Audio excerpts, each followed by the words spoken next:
Good afternoon, ladies and gentlemen. I welcome all of you to the 75th Annual General Meeting of Mahindra and Mahindra Limited. It's my privilege to address all of you as the Chairman of Mahindra and Mahindra Limited.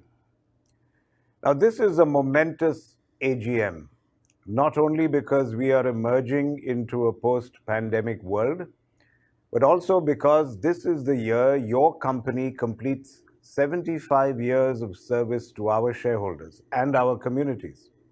Your support through good times and bad, your faith in us over this long period has simply been invaluable. Now, since the requisite quorum is present through video conferencing for the annual general meeting, I call the meeting to order. Now, let me introduce the directors of your company. Lead Independent Director and Chairman of the Governance, Nomination and Remuneration Committee, Mr. Vikram Singh Mehta.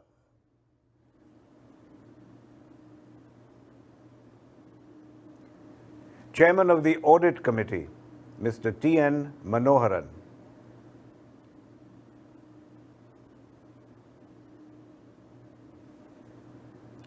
Chairman of the Stakeholders Relationship Committee, Mr. Haigreev Khaitan.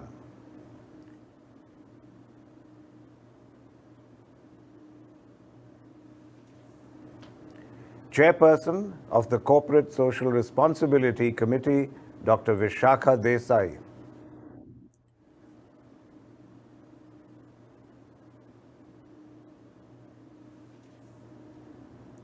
Other independent directors, Ms. Shikha Sharma.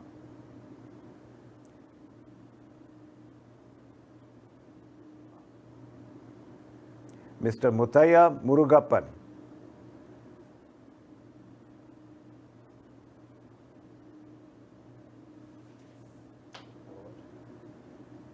Ms. Nisaba Godrej.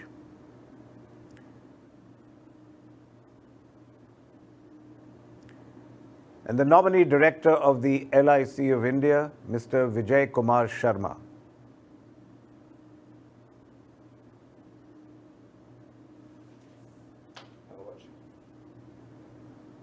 Managing Director and Chief Executive Officer, Dr. Anish Shah.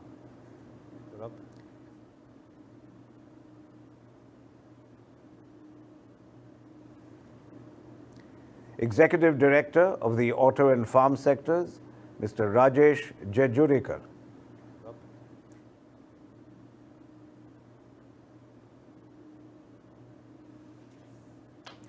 Non-Executive, Non-Independent Director, Mr. C.P. Gurnani.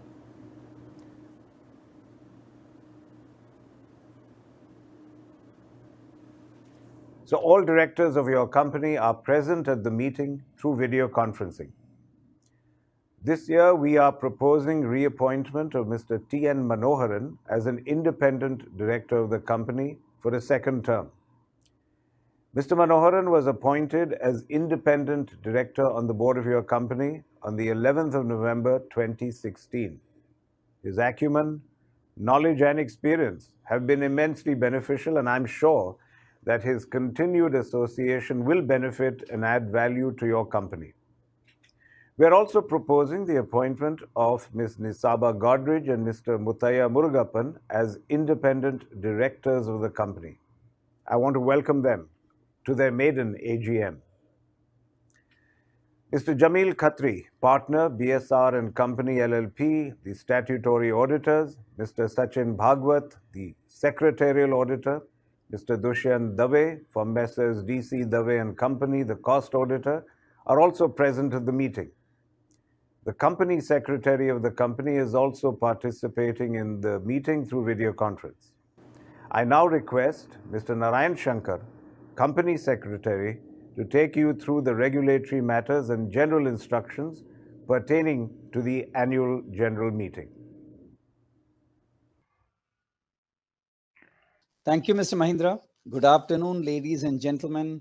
I welcome you all to the 75th Annual General Meeting of Mahindra and Mahindra Limited. Shareholders may note that this annual general meeting is being held through VC in accordance with the Companies Act 2013 and circulars issued by Ministry of Corporate Affairs and SEBI. Facility for joining this meeting is made available through VC for the members. The company has also provided webcast facility to view the live proceedings of this AGM on the company's website. Now, an advisory for shareholders. All the members who have joined this meeting are by default placed in mute mode by the host to avoid any disturbance arising from the background noise and to ensure smooth and seamless conduct of the meeting. Once the name of the speaker shareholder is called out by the chairman, the person will be unmuted by the host to enable him or her to speak.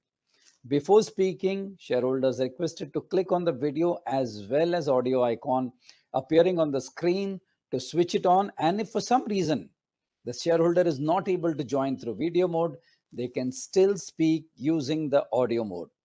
While speaking, we request shareholders to use earphones so they are clearly audible, and it would also minimize any noise in the background. They are also requested to ensure that Wi-Fi is not connected to any other devices. No other background applications are running, and proper light is available to have clarity both in audio and video. If there is connectivity problem at the speaker's end, the host will mute such speaker and the next speaker will be invited to speak. Since this AGM is being held through VC, the applicable circulars of MCA and SEBI, physical attendance of members have been dispensed with. Accordingly, the facility for appointment of proxy is not available for the meeting. The register of directors and key managerial personnel and their shareholdings, register of contracts, the memorandum and articles of association of the company, and the certificate from the statutory auditors of the company relating to the implementation of the company's ESOP scheme as required to be kept at the AGM are available electronically for inspection by the members. Members seeking to inspect such documents can send an email to agm.inspection@mahindra.com, which is also available and also mentioned in the AGM notice. The notice of the 75th AGM, along with copies of the audited standalone financial statements and audited consolidated financial statements for the financial year ended 31st March 2021, together with the directors and auditors report, have been emailed within the statutory period to all those shareholders whose email addresses are registered with the company or KFin Technologies or their depository participants. With the permission of the members, I am now taking the notice of the 75th AGM and the board's report, which are circulated to all shareholders, as read. As the statutory auditors report on the annual financial statements of the company for the financial year ended 31st March 2021 and the secretarial auditors report for the financial year ended 31st March 2021 do not contain any qualification, observations, comments, or other remarks. The same are also taken as read. As per the Companies Act 2013 and the SEBI LODR regulations 2015, your company had provided the facility of remote e-voting to the shareholders to enable them to cast their vote electronically. As per the timelines mentioned in the AGM notice, the remote e-voting facility was provided for 4 days, which concluded at 5 p.m. yesterday. Further, in compliance with the rules on e-voting framed under the Companies Act 2013 and the circulars of MCA, the voting in AGM will also be conducted by the same e-voting system of KFin Technologies, which was used during remote e-voting. The shareholders who have not cast their votes through remote e-voting process and otherwise not barred from doing so shall be eligible to vote through e-voting system during the AGM. Once the chairman orders commencement of e-voting, the voting tab on the screen will be activated to enable such shareholders cast their votes. They can vote by clicking on the voting tab. Shareholders may please note that there will be no voting by show of hands. The results of the e-voting along with the scrutinizer's report shall be communicated to see whether equity of the companies are listed and will also be placed on the company's website and on the website of KFin Technologies within 48 hours from the conclusion of the meeting. Mr. Sachin Bhagwat, practicing company secretary, has been appointed as the scrutinizer to scrutinize the e-voting process in a fair and transparent manner. Now let's move to the agenda items.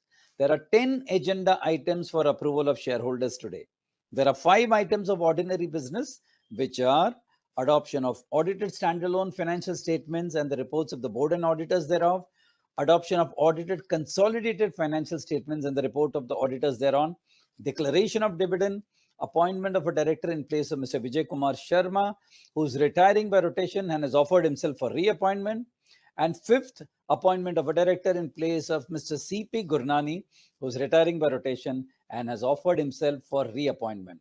There are 5 agenda items of special business, which are ratification of remuneration to cost auditors to be passed as ordinary resolution, appointment of Ms. Nisaba Godrej as an independent director to be passed as ordinary resolution, appointment of Mr. Muttai Gappan as an independent director to be passed as ordinary resolution, reappointment of Mr. T.N. Manoharan as an independent director to be passed as special resolution, and lastly, payment of remuneration to Mr. Anand Mahindra as non-executive chairman of the company with effect from 12th November 2021 to be passed as special resolution.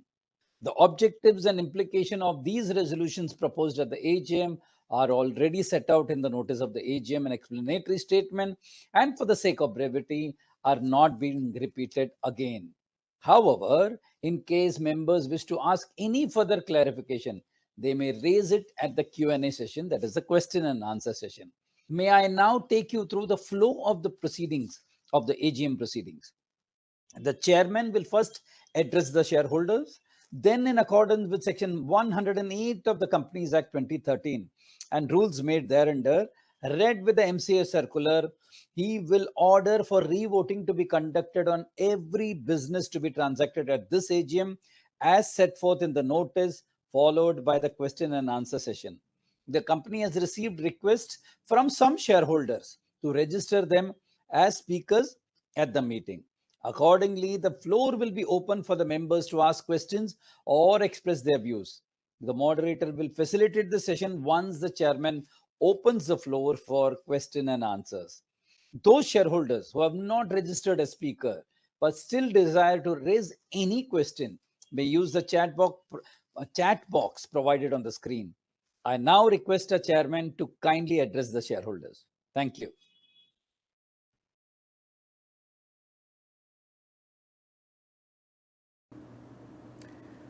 Thank you, Narayan. The board, at its meeting held earlier today, has approved the Q1 FY22 results. The detailed results are uploaded on the stock exchanges and are already in public domain, so I won't dwell upon them further. It's my privilege now to share some thoughts with all of you as we prepare to march towards our centenary. I've always believed that pictures speak louder than words, so I am going to do this in a form of a presentation. When I addressed you virtually last year, I thought that was a one-time aberration and I would have the pleasure of meeting you all in person this year. But the course of the pandemic has turned out to be beyond anyone's powers of prediction. So here we are, a full 12 months later, once again, meeting virtually. We've lived for more than a year through an unprecedented global pandemic, and it's brought horror and devastation. But it's also taught me something I had never realized before.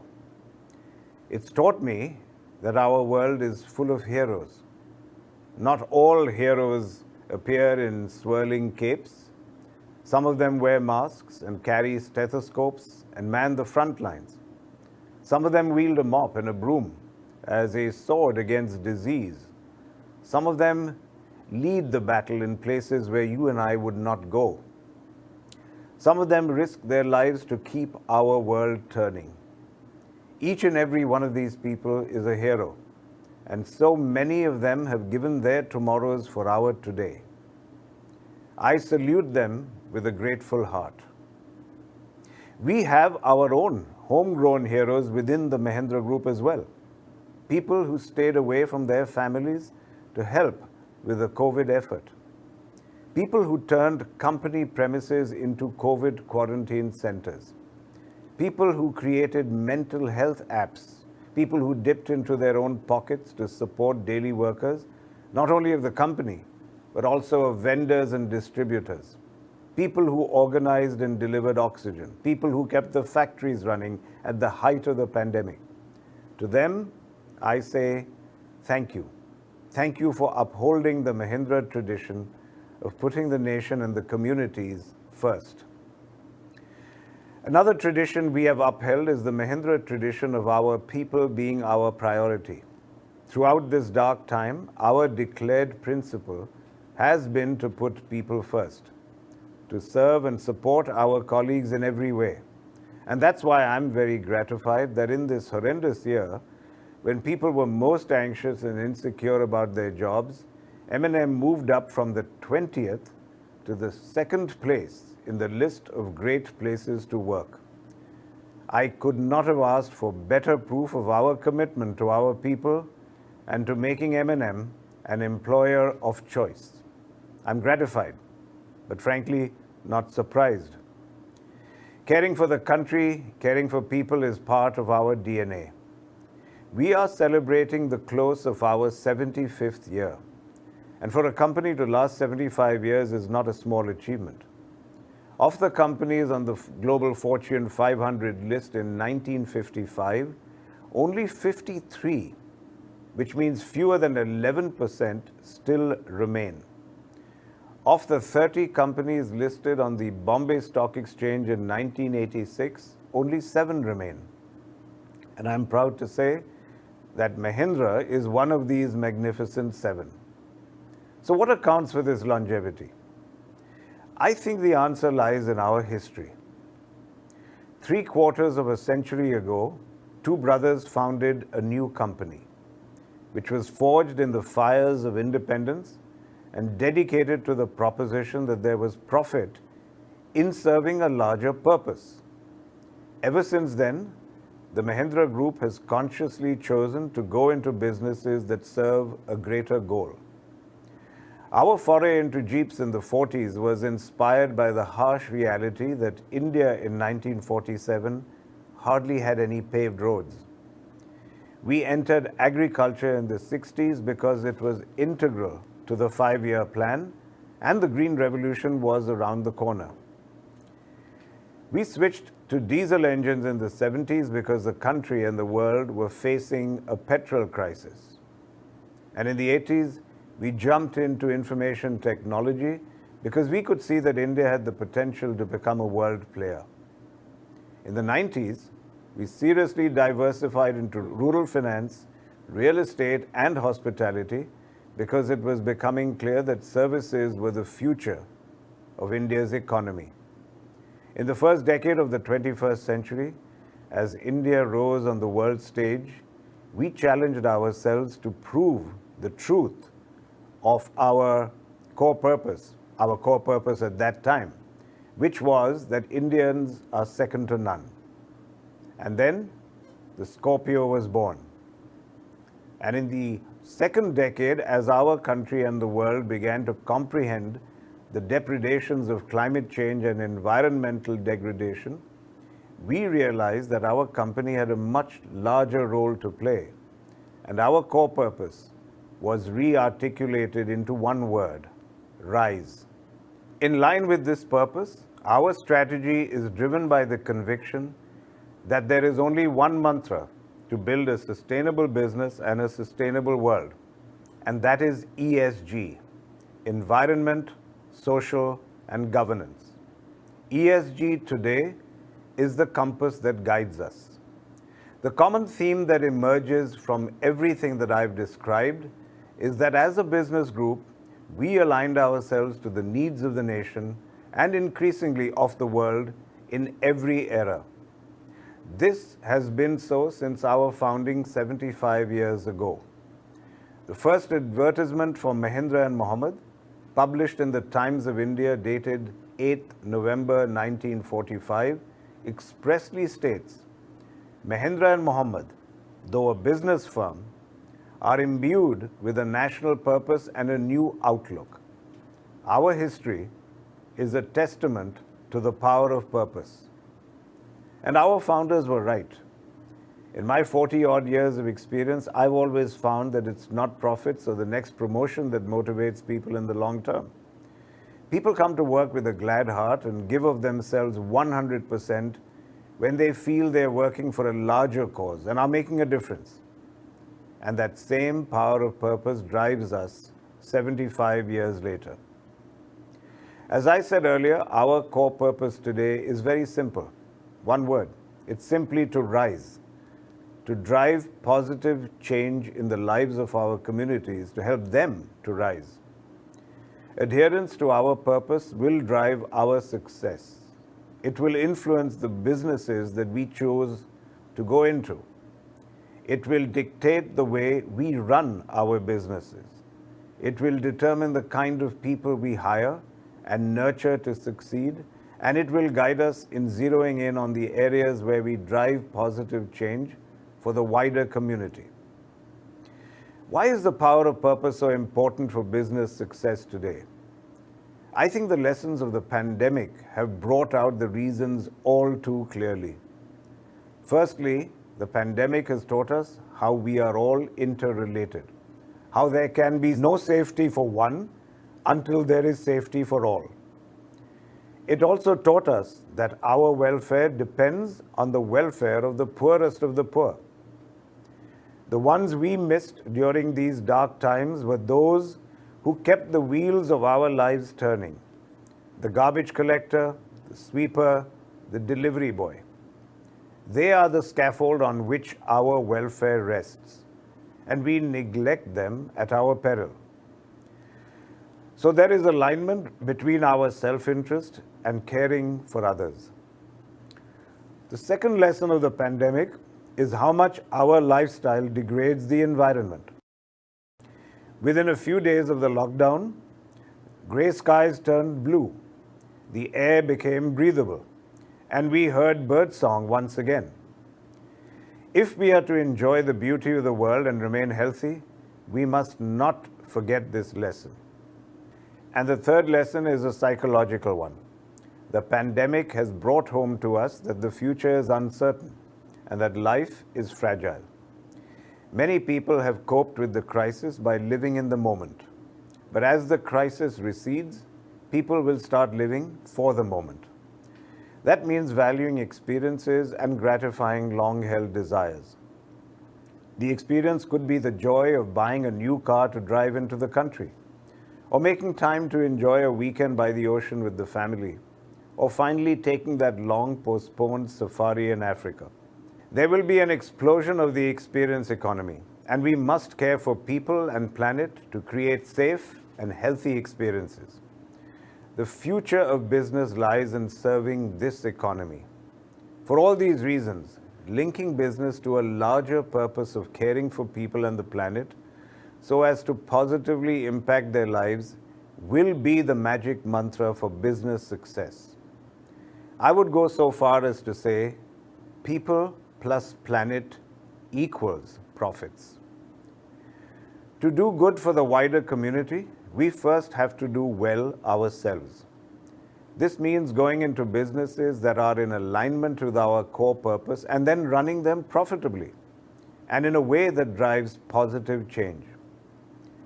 So let me share our business strategy with you.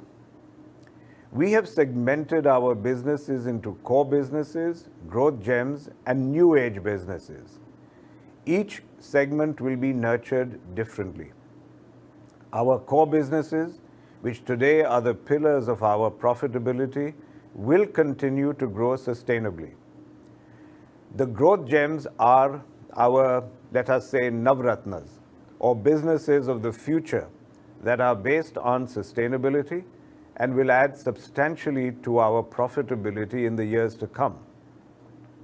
Each one is a potential unicorn, which we believe will be valued at $1 billion or more, enabling us to serve people, planet, and profits. And the third segment, the new age businesses, is where we will partner with entrepreneurs in creating sustainable ecosystems by becoming a strategic investor. This will combine the advantages of the resources of a large corporation with the agility and innovation of a startup. In the course of running these businesses, we will delight our customers, nurture our people to uphold our values, and become the best that they can be, and drive positive change in the areas of environment, society, and good governance. If I look ahead to our 100th birthday, 25 years from now, I am confident that the company will have grown substantially. But profits, revenues, free cash flow, ROI, these are numbers. They don't convey the shared value a company must generate. To me, the true value of a company lies in the multiplier effect it creates. It's wonderful that our businesses have grown. It's wonderful that our profits have grown. But have those profits created a multiplier effect for others? Has that growth made the world we live in a better place? To me, what's important is not the number, but the impact we make by achieving that number. It's not just how much we grow, but rather how we grow. What social value have we added? What wider impact have we made? Now, this isn't just altruistic thinking, it's good business. There is a quiet revolution taking place in the business world. Today, there is irresistible pressure from consumers on companies to create shared value.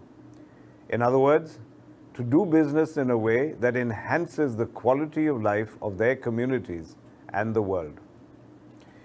Major global financiers now insist on evidence that companies have a strong focus on ESG before they disburse funds for growth. Stock markets are also beginning to prize companies that are purpose-driven. Social impact is becoming increasingly important to investors. And all of this is evidence that business can no longer live in a bubble, isolated from the rest of society. It's evidence that companies must see themselves as an intrinsic part of the fabric of society, and that social impact is becoming an increasingly important factor in valuing a company. The question, though, is, can social impact be measured? And the short answer is yes. There are complex and sophisticated new measures being evolved. As we speak, the Harvard Business School is leading an initiative to develop a framework to create an impact-weighted accounting framework, which will measure in the financial reports of companies how much social impact they have generated and reflect a company's impact, positive or negative, on employees, customers, environment, and broader society. There is a G7 task force, of which I'm a member, that is also developing methodologies to measure impact. So frankly, there's a great deal of seminal work going on in this area. This is clearly going to be the way the value of a company is going to be measured in the future. As the previous quote said, the rules of the game have changed. I find it gratifying that the way the world views business is now aligning itself with the way your company has always viewed business. Social and environmental impact has been a driving force for us from the days of our first advertisement to our present-day philosophy of RISE. What remains is measuring that impact in a scientific way. On this momentous 75th anniversary, the Mahindra Group proudly commits that we will measure social impact as rigorously as we measure financial performance. We will compute our social impact, quantify it in financial terms, and target its increase. In short, we will evaluate ourselves both on financial performance and on the social impact we create. That will capture the true value that the Mahindra Group adds to people, profits, and planet. Now, we've already started working on this. While we are at a preliminary stage, our rough calculations highlight that the Mahindra Group has driven economic activity worth $42 billion in FY21.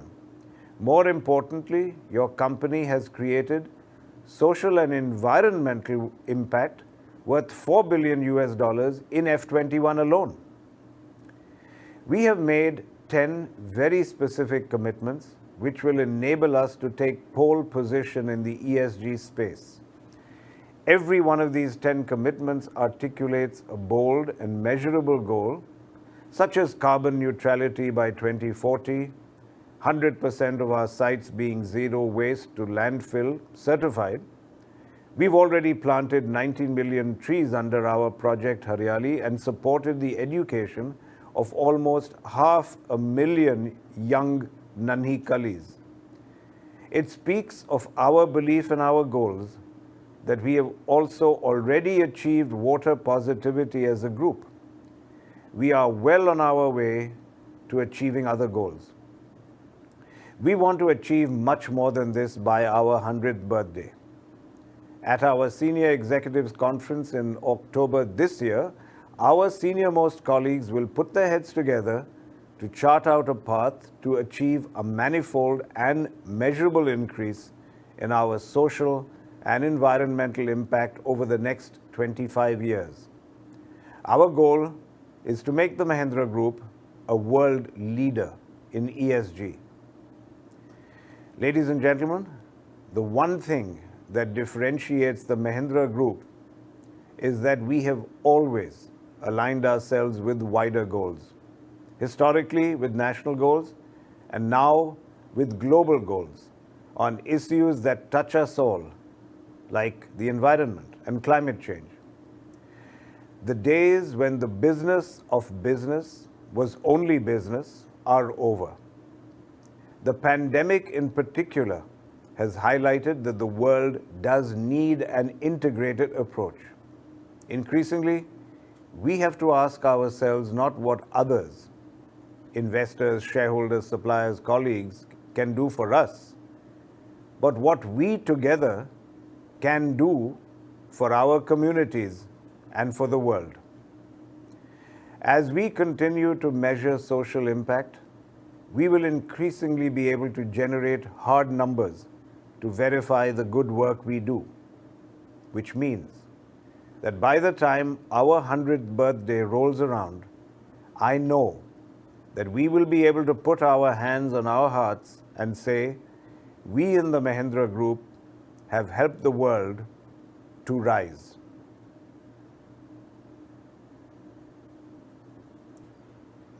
Ladies and gentlemen, this November, I will take on the role of non-executive chairman. The leadership team under Dr. Anish Shah and Rajesh Jejurikar have transitioned seamlessly into their operational leadership roles over the last year, and they are firmly in the saddle. They've shown wisdom, courage, and business acumen during a very difficult period. And I'm confident that they're going to take this company to even greater heights as the sailing becomes smoother. I want to wish them calm seas and fair winds. As the head of your company's board, I, along with our board colleagues, will continue to provide strong oversight of the financial performance of the company. Governance will be a major area of focus. I will be deeply engaged in monitoring routine governance functions that ensure transparency and the appropriate flow of information. An internal audit, a major tool for good governance, will report directly to me. That is the one operational function that will continue to be my responsibility.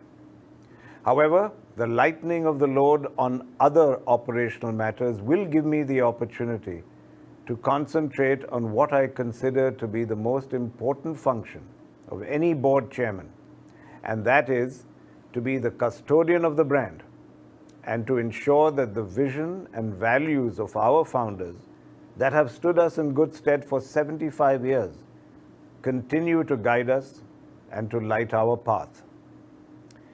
Now let me get back to the AGM proceedings. As mentioned by Narayan Shankar earlier, shareholders can share their questions and comments arising from the agenda of the AGM in the chat box provided on the screen. Keeping in mind the time of all the shareholders who are present in person, I am requesting Mr. Manoj Bhatt, Group Chief Financial Officer, and our Investor Relations to respond to all questions received through the chat box provided on the screen in the next few days. Now, before I open the floor for questions by members, I order commencement of e-voting on each item of the agenda. Those shareholders who do not wish to participate in the discussion or the Q&A session relating to the resolutions or do not want to wait till the question-answer session is over can cast their votes. Please note that those of you who have already cast your votes on the remote e-voting platform shall not be permitted to cast votes now. Votes once cast cannot be changed subsequently. The company has made all efforts feasible under these circumstances to enable members to participate and to vote on the items being considered in the meeting. We move on to our discussion and question and answer session. I have received a list of shareholders who have registered as speakers, and the shareholders' names will be called out one by one. Before I call on those who wish to speak on the proposed resolutions, I request you all to be brief and to avoid being repetitive. Also, in the interest of all those present, I request you to strictly stick only to the points arising out of the agenda items and to please restrict your speech to 3 minutes. The company reserves the right to restrict the number of speakers depending on the availability of time at the AGM. May I now request Mr. Arun Kumar Bopanna to ask his question. Good afternoon to all. Thanks to Mr. Narayan Shankar and Shruti Bugde. They called me during the pandemic to inquire about my safety and my loved ones. And they offered help at any stage. I was very touched by their kindness. It gave one kind word gave me a lot of relief. They kept my spirit and Junun alive. I sincerely thank their concern for the shareholders. At the outset and privilege, I would like to welcome the two new next generation directors. They are highly qualified and highly accomplished. Their laurels are mentioned in the annual report, so I would not like to mention them. I hope they will help us with the startup experience they have, which they have done successfully over the years now. We shareholders welcome their appointment too. We support the reappointment of Mr. Manoharan, Mr. V.K. Sharma and Mr. Gurunani. Thumbs up to them for saving 40,000 jobs in Satyam during the debacle in the last decade. My question, sir, always had the first mover advantage in EV, electric vehicles. Why are we lagging behind? New models with quick recharge, long mileage. Any changes narrative in the EV for M&M? EV saves around 50 to 60% of carbon emissions. And I'm sure with BEMU batteries, lithium batteries, we can increase the saving in CO2 emissions. How is MMM planning in that direction? Any new innovation technology in cell technology particularly? Sir, urban infra in the 150 years now is being planned around people and not roads. So there will be a lot of opportunities for housing, for logistics. Housing, we have Mahindra Life Spaces to serve. In logistics, we have Mahindra Logics to serve. And in mobility, we have Mahindra and Mahindra. So for all infra services. And I believe there will be a job requirement of 1 billion urban poor living in this informal settlements. How will Mahindra and Mahindra seize this opportunity and ensure jobs to all of them so that social stability increases in our country? And we will have 65 crore young Indians with different tastes and needs. And how are we catering to the changing tastes of the youth? What are MMF plans? What innovations can we expect for autonomous and driverless cars in the digital cockpits? What is R&D doing in that space for innovation and reliability in digital cockpits? While we may not see drastic change in this immediately, but we surely create a hope of change. What are the steps and investments in automation in AI and IoT to improve skills for the next decade, to boost productivity in manufacturing with less human intervention. Only stalwarts like M&M can deal with this with ease, precision, and finesse. With fast-changing competition challenges, many see jobs as temporary and are insecure. How will M&M give warmth and security, confirming with new models? Lastly, convey my appreciation to Mr. Keshav Mahindra and Mr. Pawan Goenka for their contribution to Mahindra and Mahindra. They were really remarkable directors and admirable people. My salute to them. Also, I wish Mr. Anish Shah and Mr. Jarurkar all the best for future. Lastly, this is Mahindra's 75th AGM.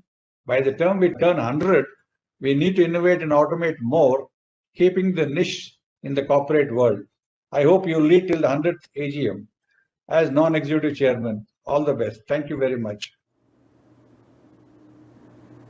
Thank you, Arun, and I appreciate your comments of approval for our colleagues who reached out to you during the pandemic. May I now request Adil Irani to make his comments, please. Thank you, Mr. Anand Mahindra, for allowing me to speak at this 75th AGM of the company. I would like to thank the management of Mahindra Mahindra and the secretarial team who have been very kind and very courteous. They have called me during this pandemic time to find out about the well-being of myself and my family, and they have offered help for vaccination and any other help which I require during this pandemic times. I am deeply touched with this kind gesture of Mahindra and Mahindra, and I'll see to it that I will never ever sell my shares of Mahindra Mahindra, nor will I ask my children and my grandchildren to share the shares of Mahindra and Mahindra. This will be there to us for life. Chairman, sir, it is the secretarial team which is the link between the company and the shareholders who have played a very important part in having this good feeling which I have towards the company. Thank you, sir. This is our 75th AGM, and I want to compliment the founder, Mr. Keshav Mahindra, and all the stakeholders of Mahindra and Mahindra on reaching this milestone, and I wish Mahindra Mahindra success many years to come. This year's annual report has been very special with a lot of additional information and disclosures. It is very impressive, very colorful, and very transparent. Chairman, sir, good to see new young directors on the board. We are sure that they will bring new perspectives to the business. I am happy to read about 23 new launches in the next 5 years and eagerly awaiting to see the new Thar, new Scorpio, new Bolero and Mahindra electric vehicle on the road. Once again, Chairman, sir, I wish you and all the directors all the best for years and years to come. Thank you again. Thank you, Adil. And again, I want to appreciate how you have expressed your positive sentiments to my colleagues who reached out to you. May I now request Asha Lata ji, please, to make her comments. आदरणीय chairman साहब और मेरे सभी अन्य director भाई, annual report और notice 1 महीने पहले ही मिला। इस बार का नोटिस और एनुअल रिपोर्ट हमेशा से बहुत ही ज़्यादा इंफॉर्मेटिव है और कलरफुल भी है। चेयरमैन साहब, इस कोविड पैंडेमिक्स में कितने सारे लोगों ने अपने नज़दीकी रिश्तेदार और दोस्तों को खो दिया है। मैंने भी इस पैंडेमिक में अपना सब कुछ खो दिया। ना अब जीने की इच्छा है और ना ही कोई वजह, लेकिन इस तन्हाई में भी महिंद्रा कंपनी ने मुझे बहुत सहारा दिया। मैंने M&M और ख़ास तौर से सबके चाहते कंपनी सेक्रेटरी श्री नारायण शंकर जी की सारे दिल से शुक्रिया अदा करना चाहती हूँ, जिन्होंने मुझ में मेरी पति को गुजर जाने के बाद जीने की तमन्ना जगाई रखी। चेयरमैन साहब, हर साल की तरह बोलने की मानसिक स्थिति भी नहीं रही मेरे अंदर, लेकिन आपसे निवेदन है कि आप केशव जी को मेरा प्रणाम ज़रूर पहुंचा दीजिए। आप तो जानते हैं कि हम शेयर होल्डर आपको कितना चाहते हैं। आप एग्जीक्यूटिव से नॉन एग्जीक्यूटिव चेयरमैन हो रहे हैं, पर हमारा बस चलता तो हम आपको कभी भी नॉन एग्जीक्यूटिव होने नहीं देते। अब हम शेयर होल्डर को पूरा यकीन है कि आप नॉन एग्जीक्यूटिव चेयरमैन होकर भी इस कंपनी को और ऊंचाई तक लेकर जाएंगे। दुआ करते हुए कहूँगी, आया है वो अवसर, आपकी मेहनत है रंग लाई, यूं ही मिलते रहे सफलता और हम देते रहे बधाई आपको। मैं अनिश शाह की मैनेजिंग डायरेक्टर बनने और राजेश हिजूरीकर का भी AFS एग्जीक्यूटिव डायरेक्टर का रिस्पॉन्सिबिलिटी संभालने पर आशीर्वाद देती हूँ। हमें यकीन है कि आप दोनों महिंद्रा के लिए नए ऊंचाई हासिल करते रहेंगे और हमारी शेयर होल्डर की कीमत भी बढ़ाते रहेंगे। हमारे बोर्ड पर 2 नए डायरेक्टर भी शामिल हुए हैं, निशा और मुथु। आज अगर हम बिरला मातुश्री में होते तो मैं खुद अपने हाथों से दोनों डायरेक्टर को शॉल देती, लेकिन आज हम नहीं मिल पा रहे। बस इतना ही कहूँगी, मुझे दुख जरूर रहेगा कि मैं आपको शॉल दे नहीं पाई। मैं अपना प्रणाम और शुभकामनाएं यहीं से आप देती हूँ, आप स्वीकार कर लेना। और बोर्ड में निशा के शामिल होने से बोर्ड की काफ़ी जैसे पूरी कमी पूरी हो गई है। लक्ष्मी और सरस्वती 2 पहले से ही बोर्ड पर थे, अभी निशा के आने से हमारे बोर्ड पर तीसरी देवी दुर्गा भी आ गई हैं। चेयरमैन साहब, इस कोविड के दौरान भी आपने 175% डिविडेंड डिक्लेयर करके हम सब शेयर होल्डर को खुश किया है। मुझे जरा सी भी शंका नहीं है कि महिंद्रा ग्रुप इस हालत में भी राइज करेंगे, लेकिन आपने फिर भी राइज बहुत किया। मैं सारे पर्सनल को सपोर्ट करते हुए शुभकामनाएं देते हुए कहूँगी, दुआ करती हूँ दिल से, निकली हुआ है हमारी ज़िंदगी में आपको मिले खुशियाँ सारी, गम ना हो कभी आपके ऊपर, अगर हो तो थोड़ा गम खुशियाँ हमारे संग बांट लेना। आशा करती हूँ कि अगले साल आपके साथ बिरला और मातृश्री में फिर मुलाकात होगी। मैं सभी को तहे दिल से धन्यवाद देती हूँ और सभी रेजोल्यूशन में फुल सपोर्ट देते हुए बहुत बहुत धन्यवाद।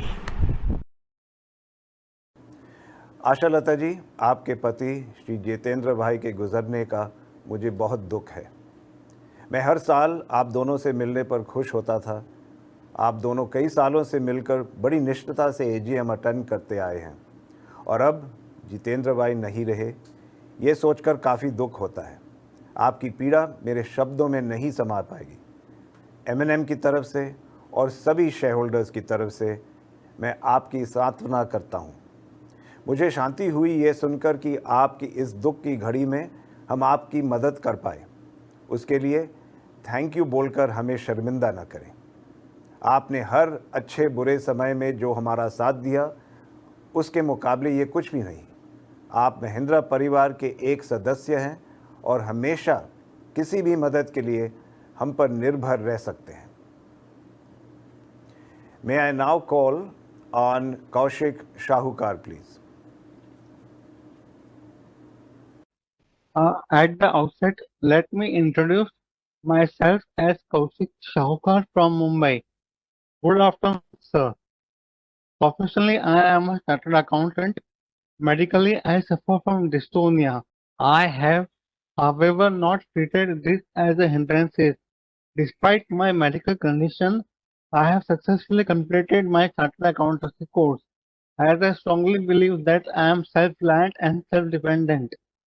I admire the virtues of Mahindra Mahindra that share the same principle of making people self-reliant through your ongoing and continuous philanthropic work. You have made and are making a positive change in the society. I would therefore like to use this forum to reach out to you and explore avenues where we could work together.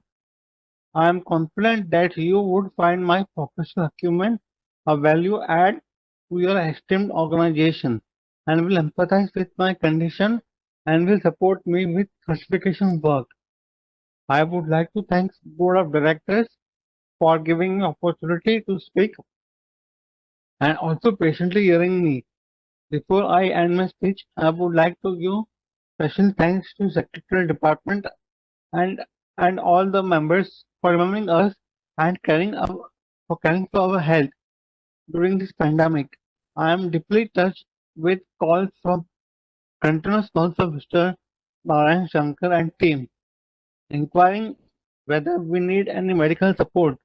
Also, when we were not able to get time slots for vaccine, it was Mahindra Mahindra and team which came to our rescue, and they arranged for not only my vaccination but also my wife and my family.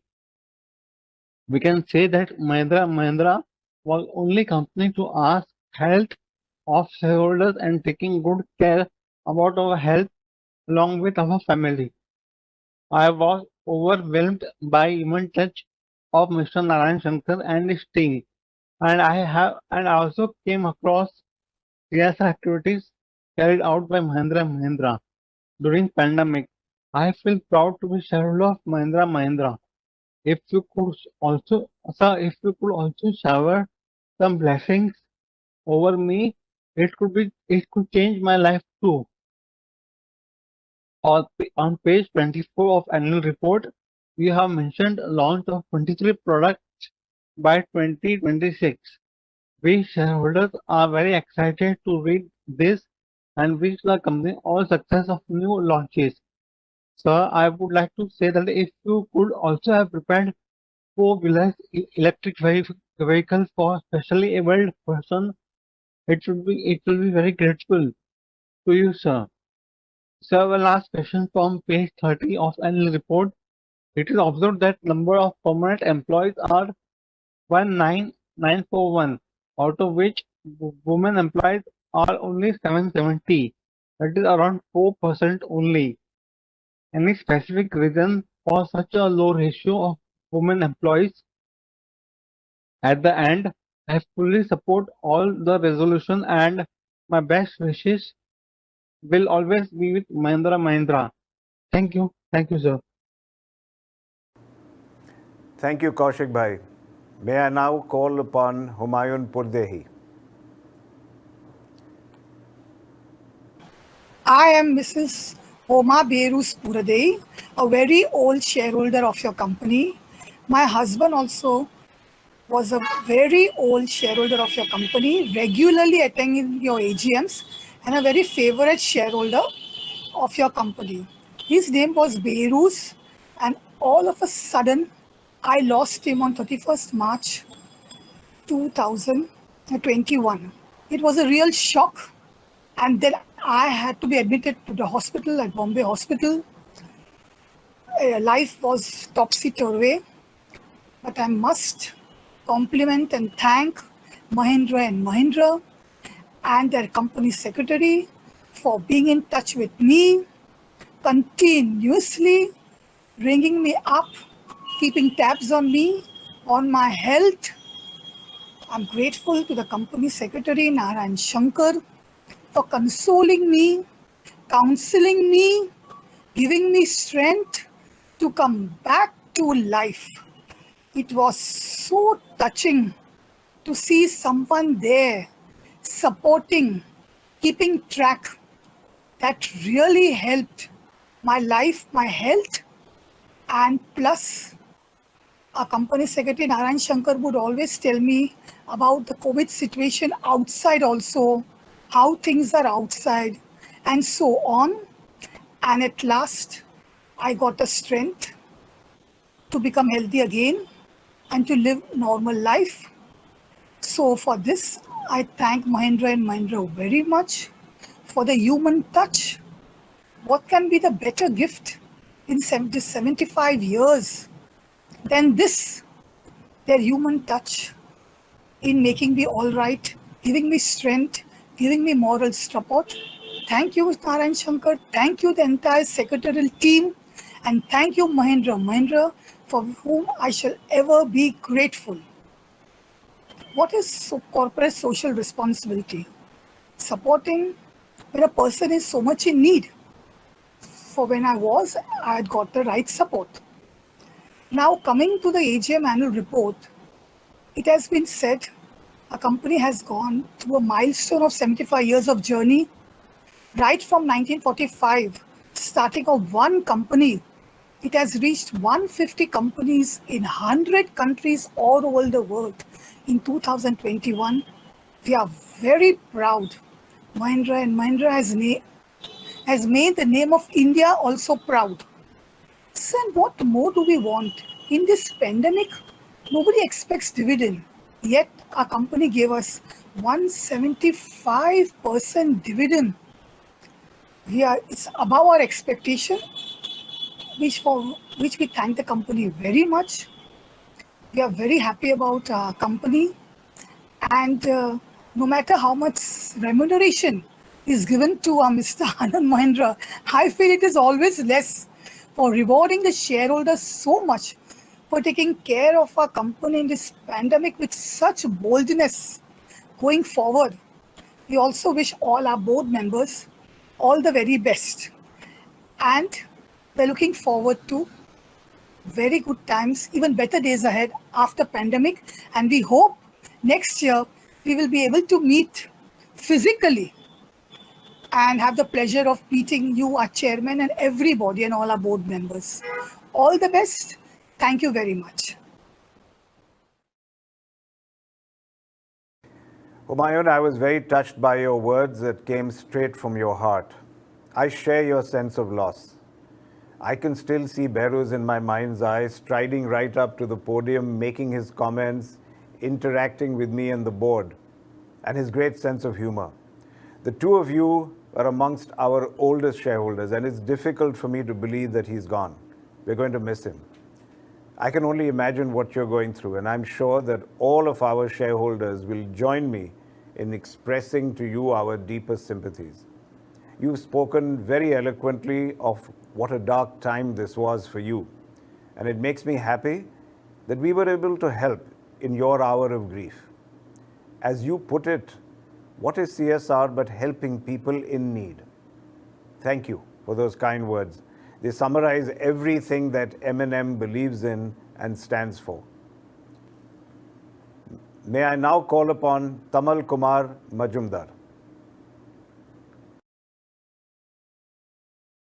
Good afternoon, Anand Sahab, Dr. Shah, Mr. Jejurkar, Mr. Gunani, Mr. Murugappan, and other directors of the company. Nice to see all of you in good health and spirit. Myself, Tamal Kumar Majumdar, an equity shareholder from Kolkata. We all welcome our two directors, namely Mrs. Nisaba Godrej and Mutaya Murugappan, and believe that their thought process and experience will bring new ideas for the betterment of the company. Our secretarial team, under the leadership of our beloved Narayan Sahab, is always ready to help its shareholders. He, though a bit introvert, is one of the best company secretaries of our time. He always remains low profile, despite his vast knowledge. True to the spirit of the group, Narayan Sahab also advocating for listening to shareholders for value addition. And my thanks to Narayan Sahab and his team also consists of Sumit and others also for encouraging about our good health during the pandemic. I still recollect when my wife was admitted to the hospital and I was emotionally disturbed. I could find the invisible shadow of the Mahindras constantly being with me during those trying times and giving me the much required mental support. And after looking into the medical reports, assuring me that she will be back within a fortnight. And true to the belief, she returned back home before completion of the fortnight. We want to see him in larger canvas within the group. And thank you, Mr. Chairman, for sharing your thoughts with us. Chairman, sir, it's our 75th AGM. And taking a cue from your advice at the recently concluded Tech Mahindra AGM, will raise less questions in order to avoid separate meeting for me and concentrate on some relevant issues. Firstly, on accounts. Sir, it is noted that the company in South Korea on 15th April, it is noted that the court in South Korea on 15th April 2021 appointed a court receiver who took over the company day-to-day company management of SsangYong. And our company booked a massive impairment loss of 3,122 crores during the last 2 years. In financial year 21, it was 1,654, and in financial year 20, it was 1,468 crores, against total impairment of 7,303 crores during the 2-year period. Whether the above total provision for SsangYong is enough for any future negative development or consequences? Is there any possibility of any recovery in case new promoter takes over the company in the near future? Please share your thoughts in this regard, sir. Sir, we took over Reva Electric Vehicles Manufacturing Company in 2010 from the Maini family and made subsequent investments in it. But sorry to note that despite late entrant in this segment, Tata Motors has reported is controlling a massive 75% of electric vehicle market share, mainly with its Nexon EV. Why our group failed to capitalize the benefit of early entrant in this segment? What action you have taken to correct the situation? Your position please be confirmed in this aspect, sir. Sir, whether the management has any plan to go for electric version of our best-selling products in the near future. Sir, please share your thinking on an electric version of our three-wheelers, utility vehicles, tractors, etc.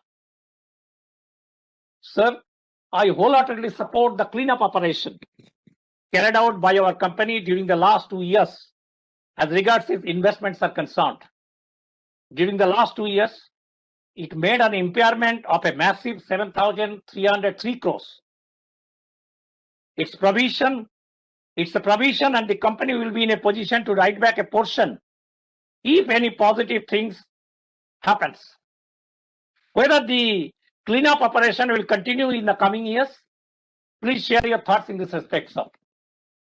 In this connection, I want to mention that JLR alone booked a massive 14,994 crores as exceptional charges on account of JLR's reimaging strategy, 9,606 crores for models cancelled and remaining 5,388 crores for settling legal obligation, etc.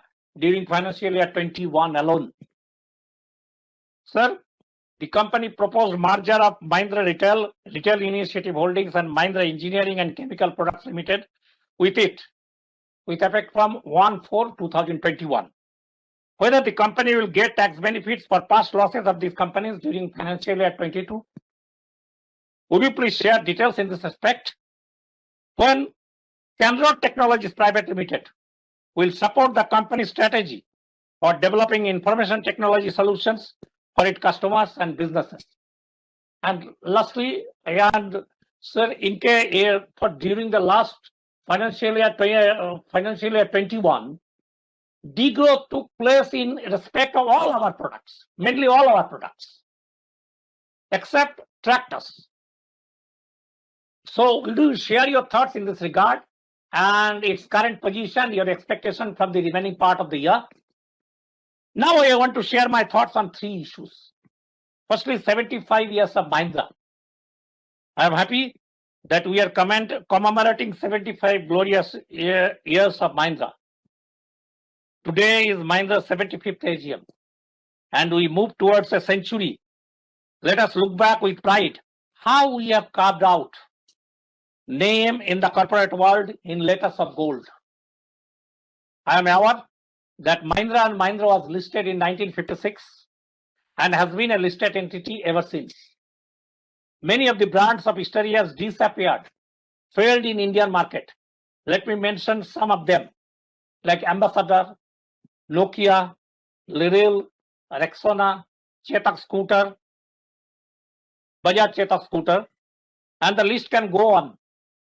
But I am happy that we have not only survived, but also made it to the top brands in India with 22 industries, 150 plus companies, 2.6 lakhs employees, 202 patents related to vehicles across 100 plus countries, and still huge appetite for growth.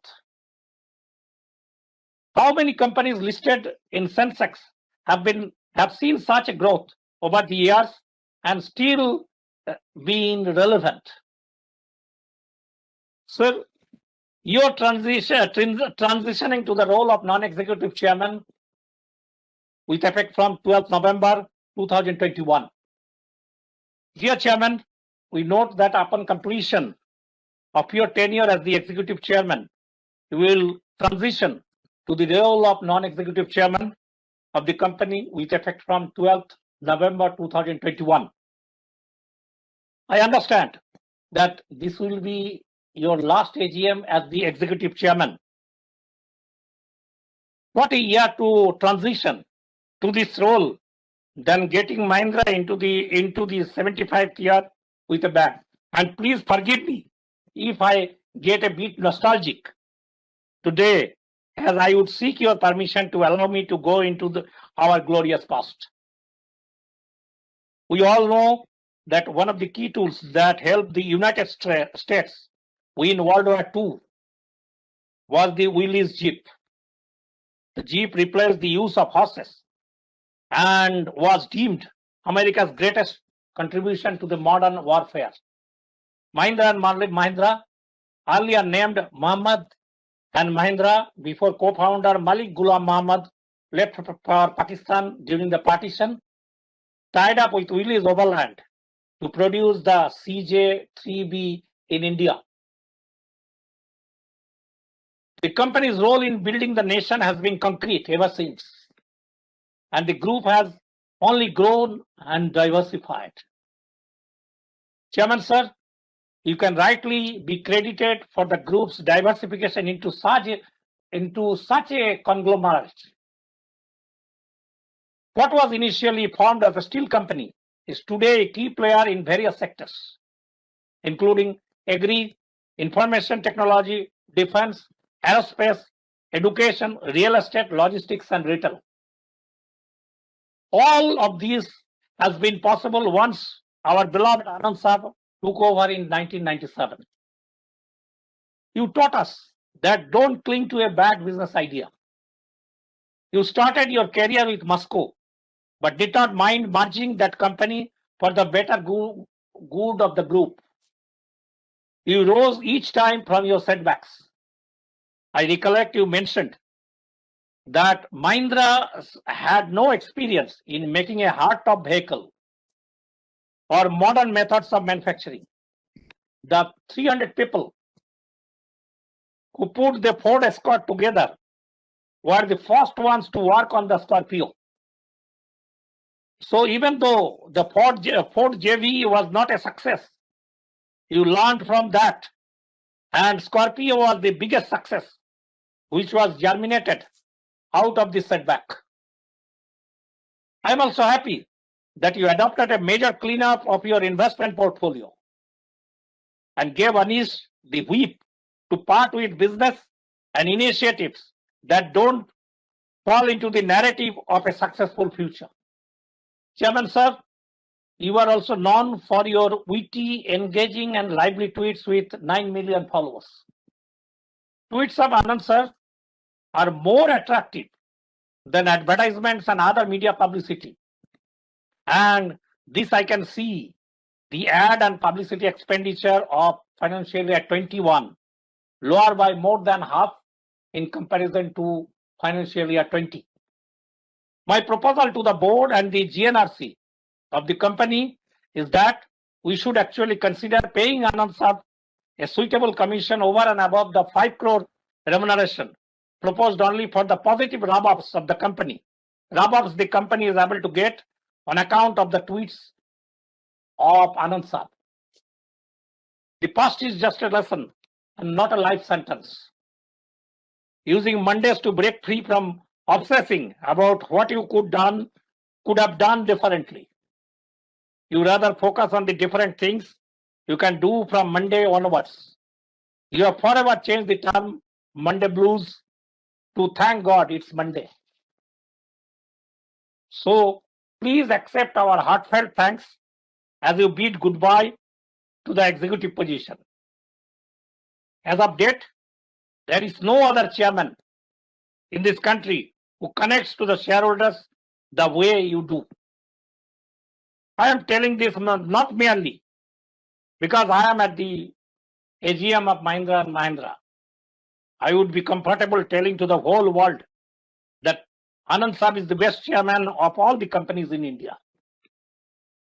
Let me give two personal examples of how you connect to the shareholders. In one of the AGMs, when I had made mention of Mahindra and Mahindra taking a wrong decision of venturing into two-wheelers, I could see you getting a little perturbed at the time of replying. However, when I wrote to you after the meeting that I will not any meetings of Mahindra and Mahindra, I know how you connected to me through mail within hours and mentioned how you and the company value my inputs and suggestions. Similarly, I recollect in Tech Mahindra, when I raised certain concerns about disclosures about certain subsidiaries, you had immediately responded, and this was followed by the Tech Mahindra team, understanding my concerns and promising for the proper disclosure from the next year. So, sir, as you bid goodbye as the executive chairman, I, on behalf of all the shareholders, would like to give you a standing ovation.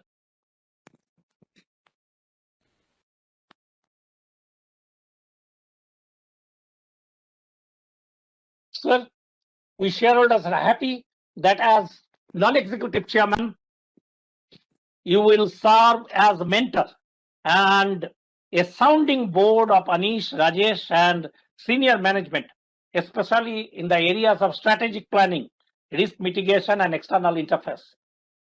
I am also happy that you will continue to play an important role in epitomizing and building brand Mahindra, that you will be available for providing feedback and counsel to the new leadership team.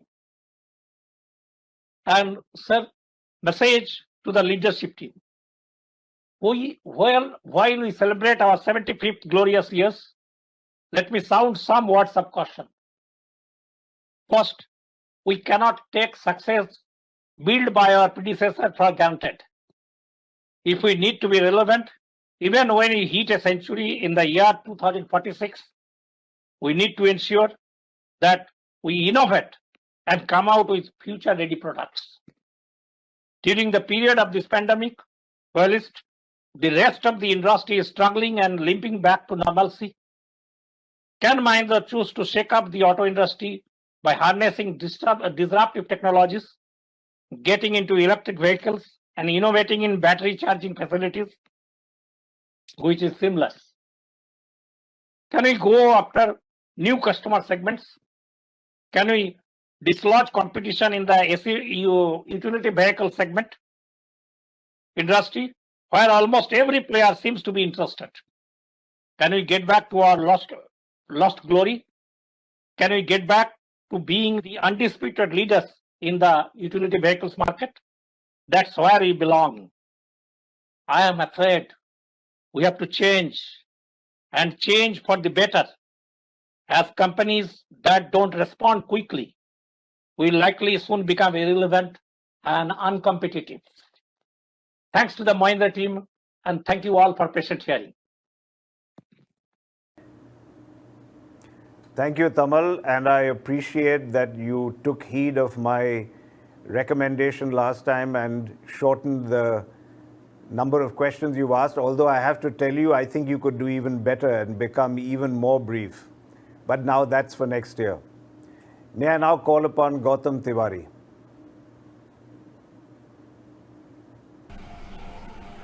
Honorable Chairman Sir Anand Mahindra ji, special good afternoon to you and to all my directors, fellow shareholders and Mahindra Mahindra team. Sir, first of all, I would like to be thankful to Narayan Shankar and his team for calling me and inquiring about my health. Sir, they also offered help to arrange for my vaccination. I am very thankful to Narayan Shankar and Gaurav for this.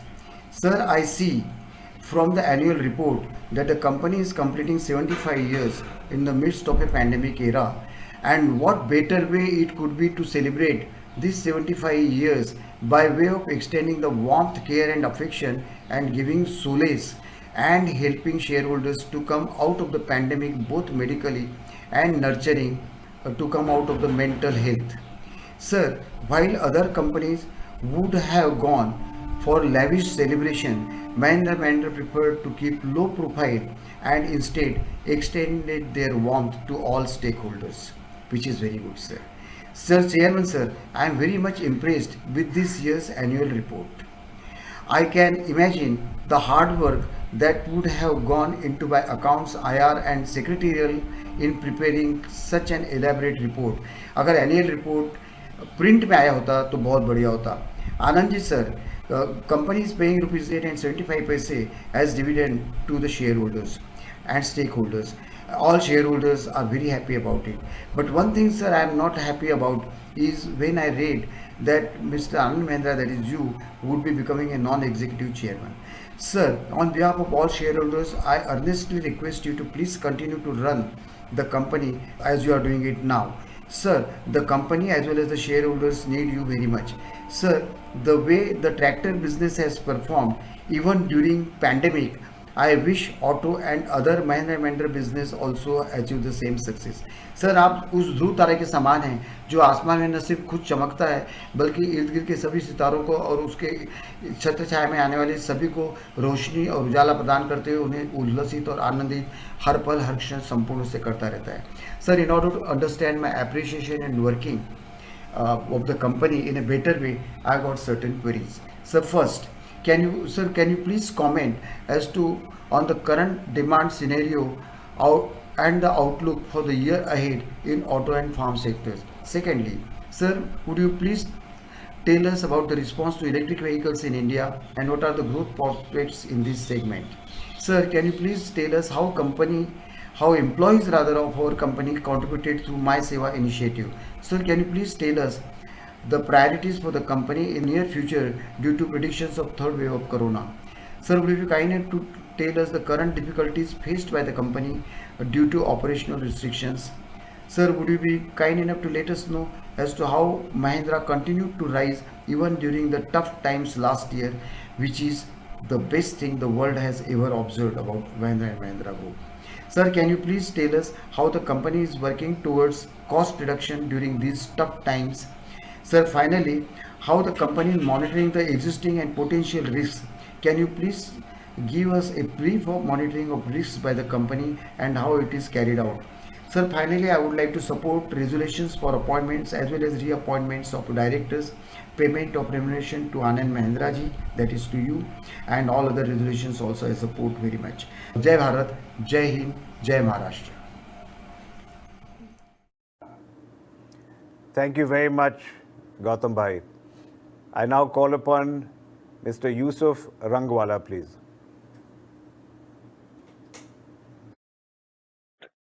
Yeah, good evening, sir.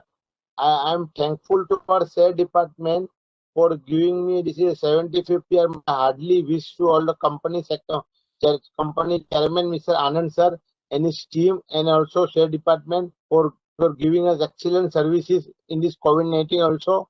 And I'm very happy to be an excellent company as a shareholder, sir. And point number one, sir, when was the last bonus given, sir? Many years has passed, sir. So I am humbling to the board for considering a bonus, sir, for to celebrate the 75th year. Point number two, we are manufacturing cars, sir, which is a new car we are introduced in this year, sir.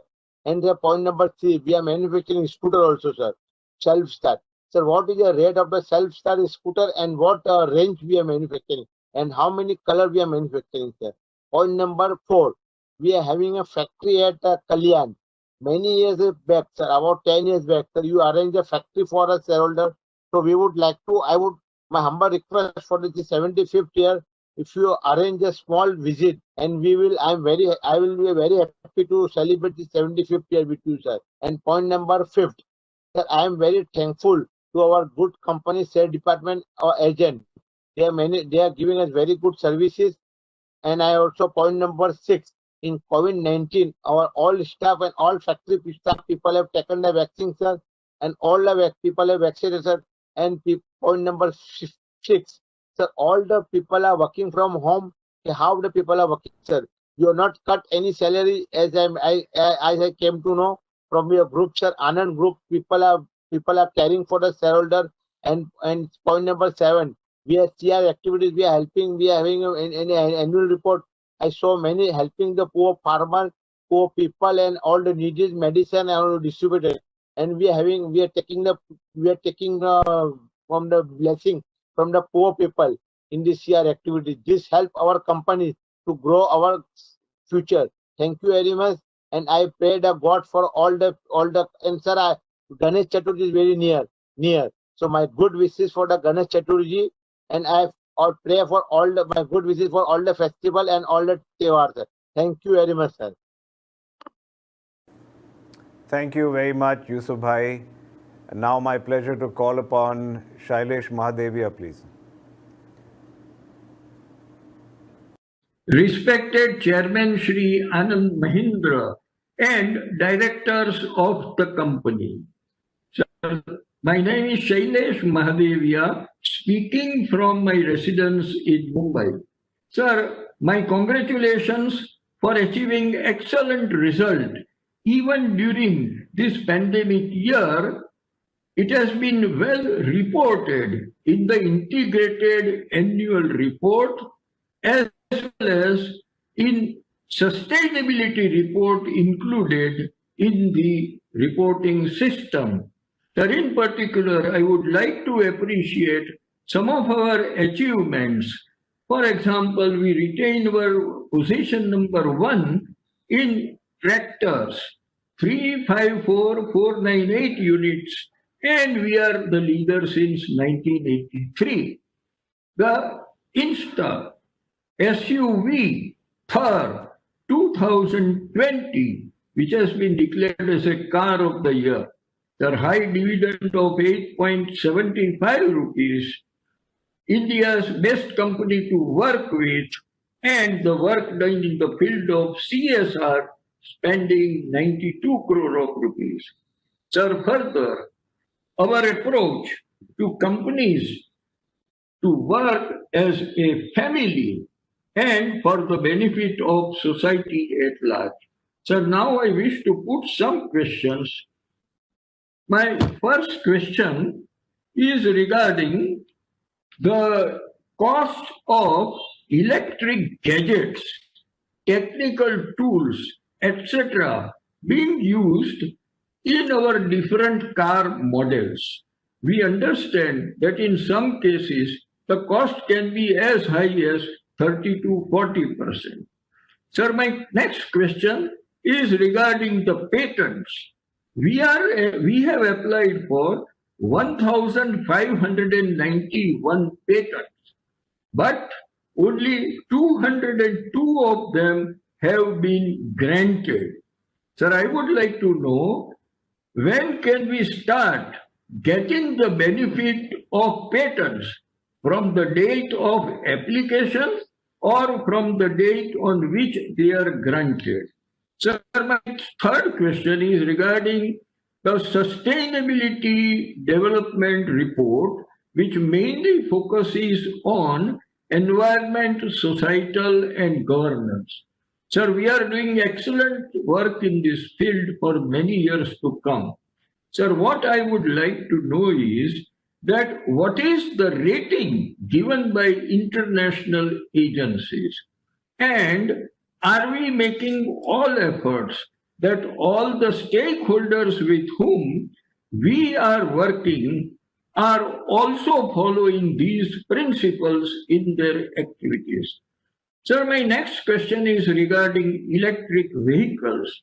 in which we are pioneer for a number of products like Java motorcycle, again for the hypercar. And sir, I would like to know how the sales is building up as far as these products are concerned. Sir, my next question is regarding semiconductors, which is a critical item in the manufacture of tractors and automobiles. Sir, I would like to know that in view of considerable shortage of this product for a long time to come, and it is likely to prevail in the times to come, what efforts are we making in meeting the problem of short supply of semiconductors? Sir, my next question is regarding harvesters, which is a parallel product with tractor. Sir, what market do we foresee for these harvesters in the next 5 years? And sir, my last question is that we had established our first world city in Chennai in 2002. Sir, may I know to what extent this world city has developed, and can you give some idea about the latest edition? Sir, with this, I wish our organization success in every field in the years to come at an accelerated rate. Thank you. Thank you, Shailesh Bhai. Such a pleasure to see you twice in such a short period of time. I now request Shobna Mehta ji to make her comments, please.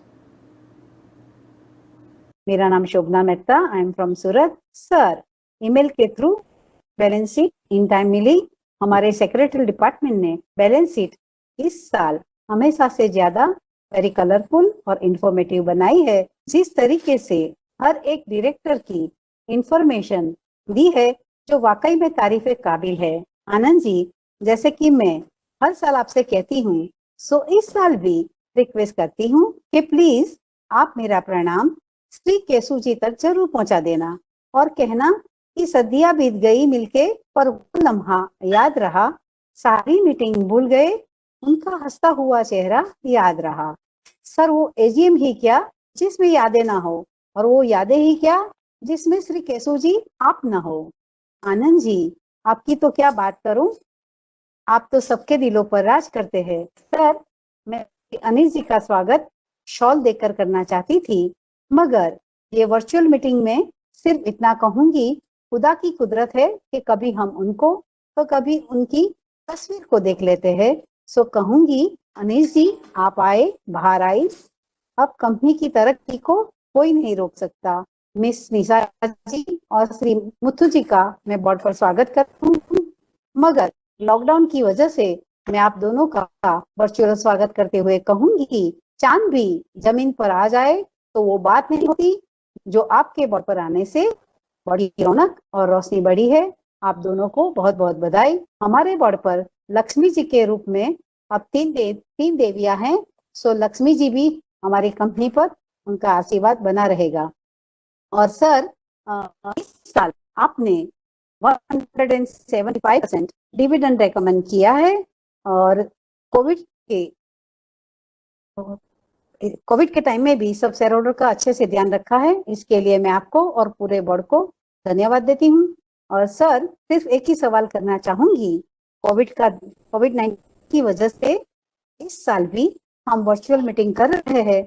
So sir, जानना चाहती हूँ कि इस साल भी balance sheet printing, posting वगैरह नहीं हुआ है, तो प्लीज जरा बताने की कृपा करें कि इस साल कंपनी ने कितने अमाउंट सेव किए। सर, बाकी तो जो क्वेरीज आ गई है उसे रिपीटेशन ना करते हुए सिर्फ इतना ही कहूंगी कि आज आपने जो रेजोल्यूशन रखा है वो सभी में मैं फुल्ली सपोर्ट करते हुए कंपनी के लिए शुभकामनाएं देती हूँ। हमारी कंपनी दिन दोगुनी रात चौगुनी तरक्की करती रहे। Year by year better performance के साथ रिटर्न और नियर फ्यूचर में बोनस भी दे पाए। सर, बोनस की बात आई तो याद आया लास्ट बोनस कंपनी ने कब दिया था और रेशियो क्या था। और सर, जाते जाते हमेशा की तरह मैं आपको, पूरे बोर्ड को और सभी एम्प्लॉयज बहन भाइयों को भी शुभकामनाएं देते हुए कहूंगी, डे बाय डे आपकी खुशियां हो जाए डबल, आपकी जिंदगी से दूर रहे हर ट्रबल। भगवान आप सबको रखे बिल्कुल फिट। अब आपकी कंपनी में और आपकी जिंदगी में आने वाले हर दिन हो सुपरहिट। यही शुभकामना के साथ I wish you all the best for the future success to all of you. Thank you very much sir. Shukriya, Shobna ji. May I now request Celestine Mascarenas to make the comments, please? Respected Chairman, Emirates, Keshub Mahindra, Chairman Mr. Anand Mahindra, other honorable directors, and my fellow shareholders attending the virtual meet. My name is Mrs. C. Mascarenas. I am attending from Mumbai. Greetings to one and all. Annual report is good, exhaustive, self-explanatory, adhering to all the norms of corporate governance. Working is good even in this pandemic, and dividend of 8.75, that is 175%, is definitely good. And what is more is a very good market capitalization. As I know, is a giant conglomerate with underlying good business principles, that is to create shareholder value, doing good and doing well. I congratulate you and the entire team for all the accolades received during the pandemic time. Also, I appreciate the CSR work done to the communities, especially the have-nots. Now my query, sir. Our world's first all-electric hypercar was launched in 2019, named Pininfarina Ballatista. How many of these electric cars sold so far? How much is it priced? Number two, when will a company come with a very affordable electric car where even a small person can use such electric car with easily accessible battery charging? Number three, what is the total percentage of R&D spend on the total manufacturing, as we have R&D set up in 23 centers across 9 countries? What is the percentage of the tractor sales through the total vehicles? Number 5 is, sir, we have many subsidiaries. My request is to you is to merge similar industries, like say, I give an example, agriculture. All the subsidiaries which have agriculture, seeds, all will go under one company, like say Mahindra EPC, and you can name it as Mahindra Agriculture, or better word, to the agriculture. Lastly, I support all the resolutions. I wish our company all the best. With this, I wish each and every one a very good health and prosperity for our company. Thank you once again. Thank you, Mrs. Mascarenas. Always good to see you. I now call upon Praful Chawda, please. मैं हैदराबाद से प्रफुल्ल चावड़ा बोल रहा हूँ। Sir, बहुत short period में बहुत ज़्यादा बोलने की बात आती है, तो मैं कंपनी के एक सजेशन ये देना चाहता हूँ कि सर, जो भी अपना प्रोडक्ट्स आता है, वो प्रोडक्ट के बारे में 5 इयर्स या 10 इयर्स के बाद भी क्या पोजीशन है वो देखने का चाहिए। इसके लिए अपना रिसर्च एंड डेवलपमेंट सेंटर आगे बढ़ के सब लोगों को सर्वे करना चाहिए और सर्वे कंटिन्यू चालू रखना चाहिए, ताकि अपनी कंपनी का जो भी मॉडल है आने वाले फ्यूचर में कैसा रहेगा वो सर्वे आप डिक्लेयर भी कर सकते हैं। सर, CSR में जो भी काम हो रहा है अच्छा हो रहा है, और इसमें आप ऐसे प्लेयरों को हेल्प करें ताकि वो प्लेयर आगे जाके इंडिया को गोल्ड मेडल, सिल्वर मेडल या कुछ भी मेडल दिलाए, तो ऐसा बोल सकते हैं कि महिंद्रा की हेल्प से बना। और तीसरी बात है सर, अपना जो भी सेल डिपार्टमेंट का काम है वो फास्ट होना चाहिए और सब लोगों को हेल्प लेना चाहिए। और सर, सर्विस स्टेशन में जो भी गाड़ी जाती है, कुछ पार्ट्स लगाना है या ऑयल डालना है, तो हमें नज़र के सामने नहीं होता है, तो हमको कंफ्यूजन होता है कि सही में कुछ काम हुआ या नहीं हुआ। और गाड़ी जो सर्विस स्टेशन में जाने के बाद भी 3 मंथ या 6 मंथ के बाद कुछ प्रॉब्लम नहीं आना चाहिए, इसके बदले जल्दी प्रॉब्लम आता है। तो सर्विस स्टेशन का रेट बहुत ज़्यादा है, तो सर्विस स्टेशन का जो भी चार्ज है महिंद्रा की गाड़ी में कम से कम होना चाहिए। धन्यवाद sir. Dhanyawad, Praful Bhai. May I now call upon Siddhant and Vikrant, who are also speaking on behalf of their mother Nihar. Good afternoon, Honorable Chairman, MD, distinguished directors, and valuable shareholders. We are delighted to be in touch again. This is the second time we shall be addressing you via video conferencing on behalf of our mother, Nihar Mahindra Singh, who sends her warmest regards and good wishes to you and everyone in the Mahindra family. Honorable Chairman, sir, I have a question regarding the immediate issue at hand. How is Mahindra coping up with the chip shortage, which seems to be suppressing supply indefinitely in the entire auto sector and in Mahindra too, especially in the case of the Mahindra Thar? Are there any plans of ramping up production further and mitigating any future losses by securing a steady supply of chips, especially in light of the 1 year wait, 1 year into the launch of the Thar? I think last time we spoke, we never imagined it would have been such a runaway hit. So much so that people are ready to pay a premium in the aftermarket just to skip the waiting period. We congratulate you and the entire team at Mahindra on this great success. We hope the XUV 700 will also have a similar response, albeit with a much reduced waiting time. Thank you. And I now hand over the mic to my brother Vikrant, who has another question. Good afternoon, everybody. Honorable directors, executives, shareholders, and chairman, sir. It is indeed an honor to be representing our family, which has had a long and binding association with M&M over the past 70-odd years. It has been a tumultuous and uncertain year since we last spoke, and we can only hope for things to be on the up and above from here on. Given the significance of 4 integral sectors that is green energy, IT, FMCG, and agriculture that this pandemic has put light upon, my question to you, Chairman, sir, is whether M&M will be focusing most of its energies on biofuels and harnessing that energy, considering the government's push of 100% ethanol-run vehicles within the next 5 years, and taking into account the already existing strong infrastructure that our company has in this field? Or will it be focusing on refining its technology of electric vehicles and charging stations, much like Tata Power, a sector which requires huge investments in R&D and is still in its nascent stages, in a nation where electric charging stations in Tier 2 cities and below are still run on diesel gensets, most of them Mahindra Powerol? Thank you. Thank you both, and please give my regards to your mother. I now would like to request Mr. Satish Shah, please, to make his comments.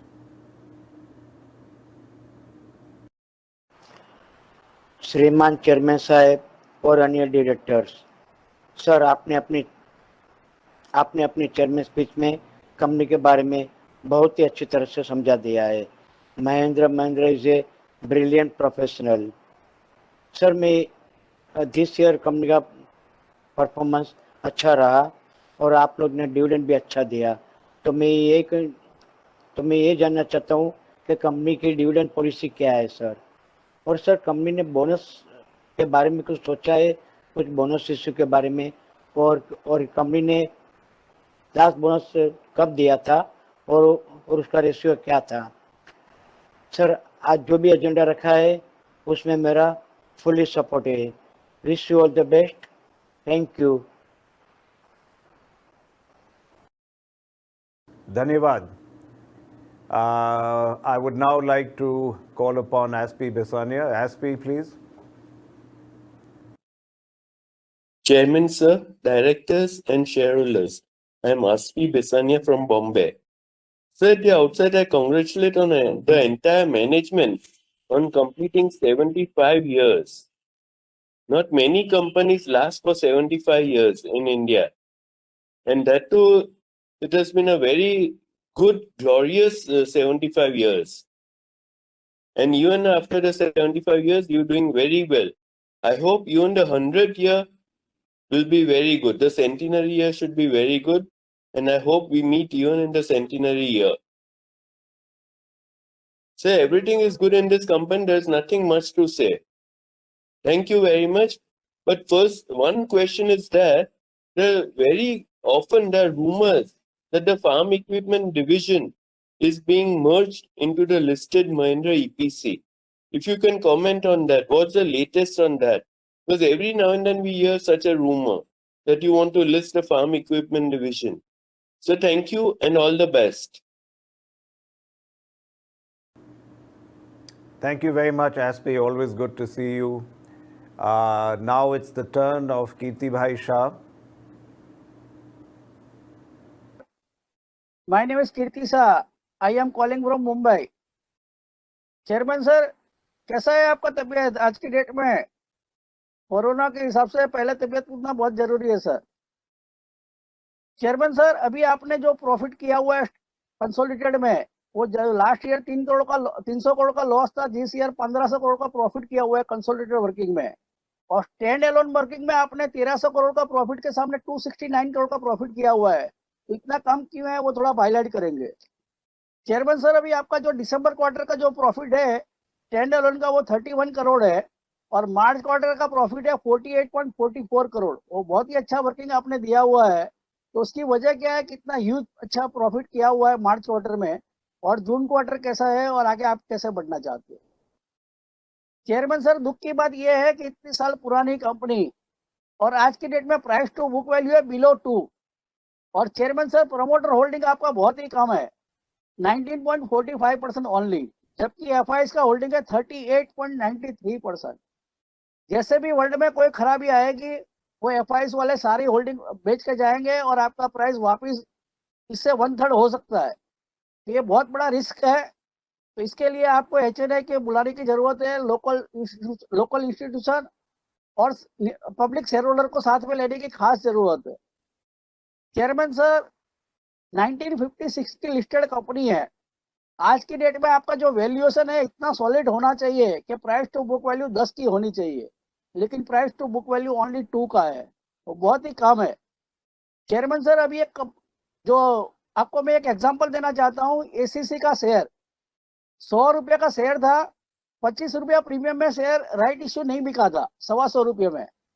वही share 68 में ने valuation दिखाई, और वही share का 2 साल में 3900 रुपया प्रीमियम में वही एसीसी का शेयर बेच के दिखाया था, क्योंकि उसका ऑल ओवर इंडिया में 11 प्लांट था, और 11 प्लांट का जो वैल्यूएशन था इतना सॉलिड हजारों करोड़ों में था, और वही पूरी कंपनी 55 करोड़ की कैपिटल, 300 का प्राइस, 165 करोड़ में पूरी कंपनी मार्केट कैप में मिल रही थी। तो उसने वैल्यूएशन दिखाया, उसका प्राइस कर दिया 10,000 रुपया, और 4,000 रुपये में राइट इश्यू करके दिखाया, और वही टाटा मैनेजमेंट को एसीसी का 4,000 में शेयर बिका था विद इन 2 ईयर्स। तो आपको भी सोचने की जरूरत है, आपकी कंपनी की वैल्यूएशन इतनी सॉलिड होनी चाहिए, क्योंकि अभी तो आज की डेट में इसमें Mahindra logistic, Mahindra finance, Mahindra life और महिंद्रा हॉलीडेज, कितनी सारी कंपनियां हैं। आज की डेट में वो एसेट की जो वैल्यू क्रिएट करने को जाएंगे तो कितनी हजारों करोड़ों में होगी। तो वो हिसाब से आपको बोरोइंग की भी आगे जरूरत नहीं पड़ेगी, सही तरह का सही वैल्यूएशन दिखाएंगे तो आप मार्केट में बिना ब्याज आपको पैसा सही तरह से मिल सकता है, कन्वर्टेबल डिबेंचर इश्यू करके, और शेयर होल्डर भी काफी खुश होंगे। तो उसके लिए साथ में आपको बहुत ही सोचने की जरूरत है कि प्रमोटर होल्डिंग आपका बड़ा है। रिलायंस इंडस्ट्री मुकेश अंबानी ने भी शेयर प्लेज करके भी अपना प्रमोटर होल्डिंग बढ़ाया हुआ था। आप भी अपना होल्डिंग अपना बढ़ा सकते हो, अपना जो शेयर्स है वो प्लेज करके, क्योंकि आज की डेट में मेरे को भी 10% में पैसा मिल रहा है बैंक से, साल का 10% ब्याज में, तो आपको तो मेरे से भी कम रेट में मिल सकते हैं पैसा। तो 10% में बैंक में से ब्याज से पैसा लेने में कोई हर्जा नहीं है। इतनी बढ़िया कंपनी, इतना बढ़िया वैल्यूएशन की कंपनी, तो उसके लिए खास सोचने की जरूरत है। तो उसके लिए आप जरा खास सोचिए कि आप कंपनी को कैसे आगे बढ़ा सकते हो, शेयर होल्डर को कैसे विश्वास में लेकर जा सकते हो।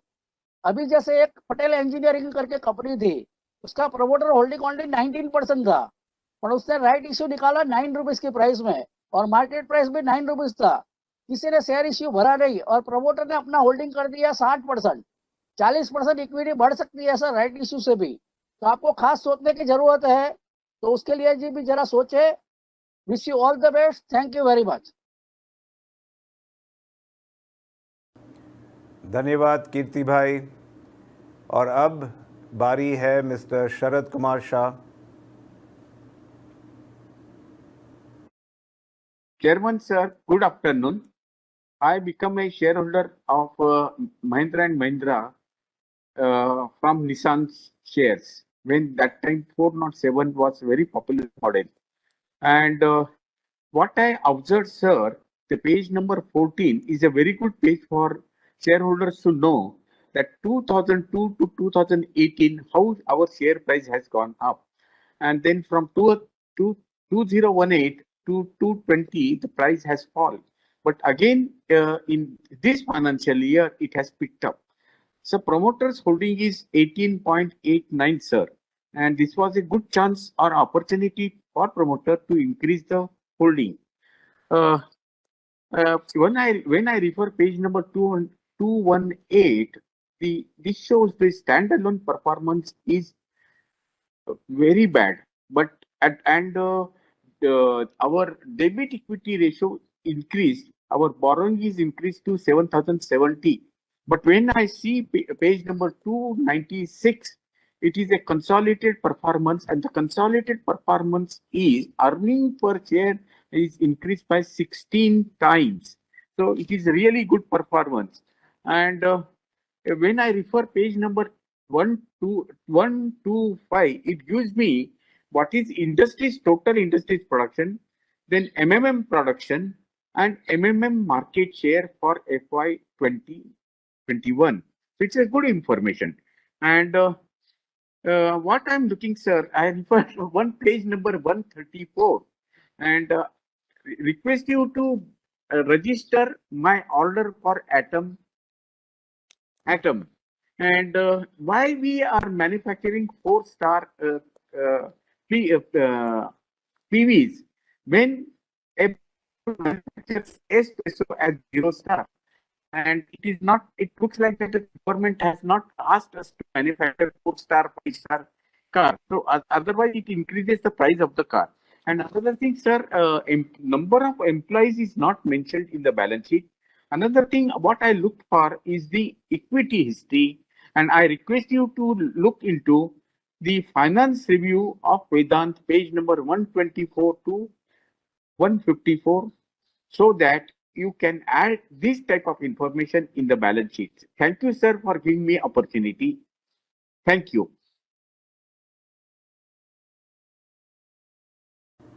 Thank you, Sharad bhai. Good to see you again. I now call upon Mr. Santosh Saraf. Respected my beloved chairman, Mr. Anandji Mahindra, and distinguished director, and all other shareholders and employees, those are present in the today video conference meeting. My name is Santosh Saraf. मैं कलकत्ता से हूँ। नमस्कार। सबसे पहले आपको नमस्कार। Sir, I would like to thank congratulate board member and CFO, all participants. Hope they are and their family is safe and good health. Sir, once again I thank to our board members, CFO and manager staff from all round achievement throughout the year in the spite of difficulty faced due to COVID pandemic, and declare all-time highest dividend at the rate of 8.75 per share for the year ended 31st March 2021. Sir, I also would like to thank the company secretary and his team for their excellent service to managing shareholder. Sir, one thing I also want to appreciate Anand Mahindra in group secretarial team for inquiry about our health and any problem during the COVID pandemic. Mahindra is the only group who show a very good ethics or care of the shareholder every stage of time. Once again, I would like to thank all personnel of company for receiving award and recognition for the various departments during the year 2021. Sir, Sir, now I want to know some query from you, sir. Sir, what step you have taken to minimize impact on our income and on our operation in the COVID pandemic period, sir? And sir, what steps are be taken for cost cutting? Sir, what is our budget order book? Next, sir, what is capex plan of the management for the next 5 years, especially in the electric vehicles to increase growth and income of company? Sir, kindly let me know the budget of this year, 2021-22, to be spent on the RD and how many projects are in pipeline. Sir, kindly let me know the steps are taken to install solar power panels on the roof of the plants and offices to reduce cost and depend on the supplier and to retain carbon neutrality at earliest. Sir, kindly let me know the steps are taken to reduce freshwater consumption and recycle and reuse the same. Sir, have you formed ECG committee to look ECG parameter of the company? If yes, then what is the present report of committee? Sir, next, let me know the percentage of 260,000 Mahindra Group employees total all over the 100 countries and their family were vaccinated, and company reimbursed money for vaccine by employee and their family for the vaccine in the private they paid.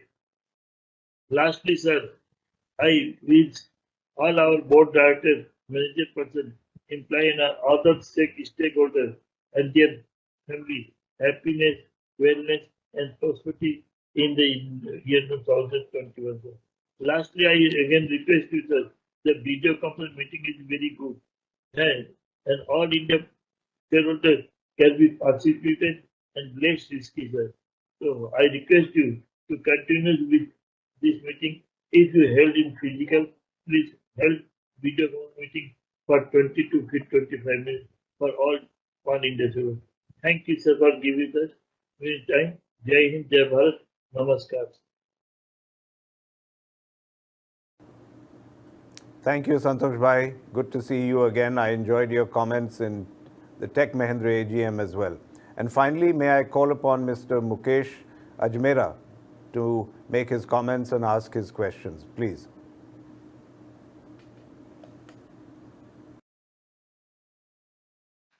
Namaste, Anandji and entire Mahindra family.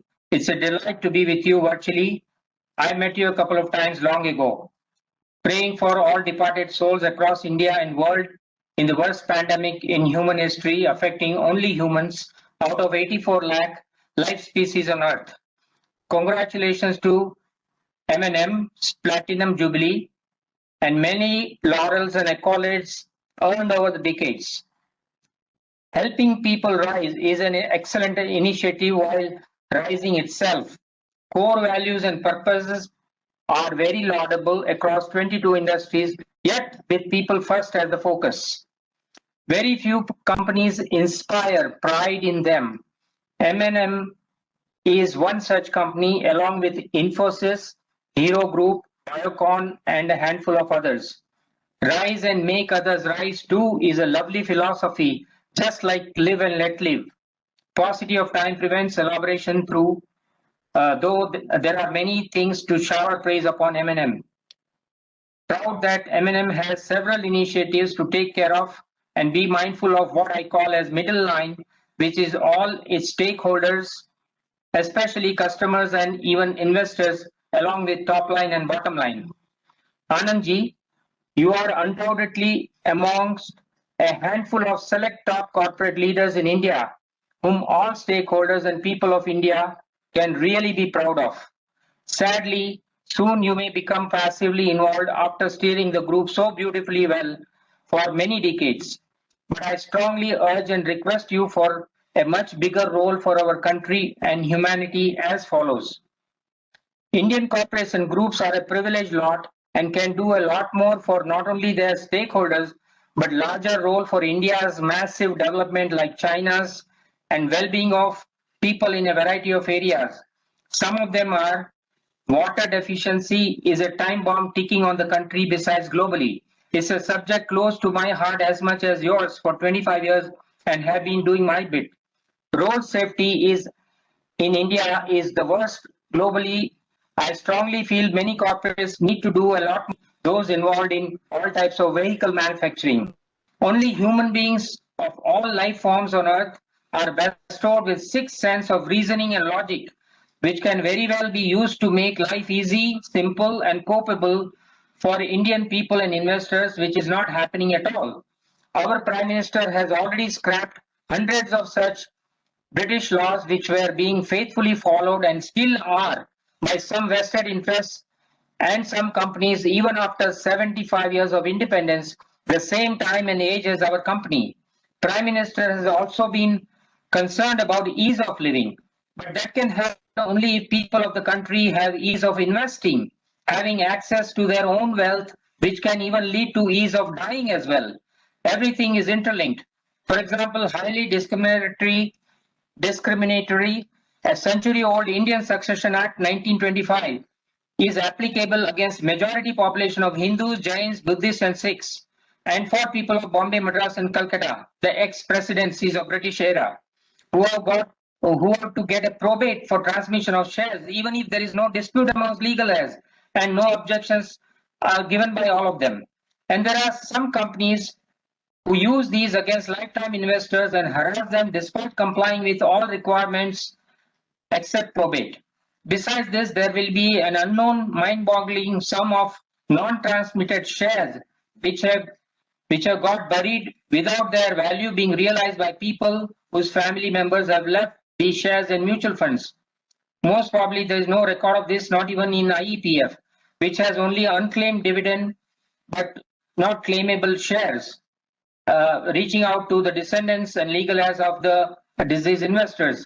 This is a very serious matter. I hope and wish you, Mr. Anand, along with few like-minded corporates who do something about and recommend to Prime Minister to change such outdated, impossible to comply laws for larger public interest and relieve crores of people's legitimate wealth that gets snatched away from them. I have lots of inputs and can contribute at your convenience, Anandji, and look forward to your proactive involvement in tackling such issues for the people of India. I wish you a very healthy, happy, and peaceful life ahead, and also that of entire Mahindra families. Thank you very much. Thank you, Mukesh Bhai. Now, before I answer the shareholders' questions, I'd like to share with you a few short videos that illustrate our innovative products, our presence on the global platform of e-racing, and our efforts in the area of youth skilling.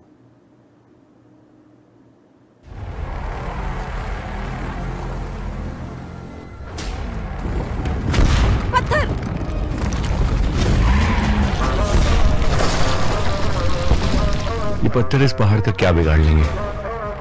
नया Bolero neo Scorpio की मजबूत third generation chassis और दमदार multi terrain suspension के साथ नया Bolero neo. Sir, चाय। क्या हाल है प्रकाश जी?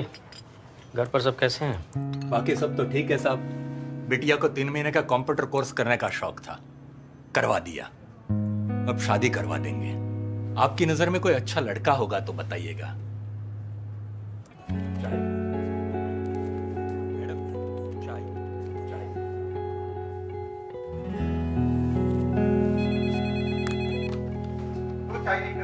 जी सर। सर, चाय। मैडम, चाय। पापा,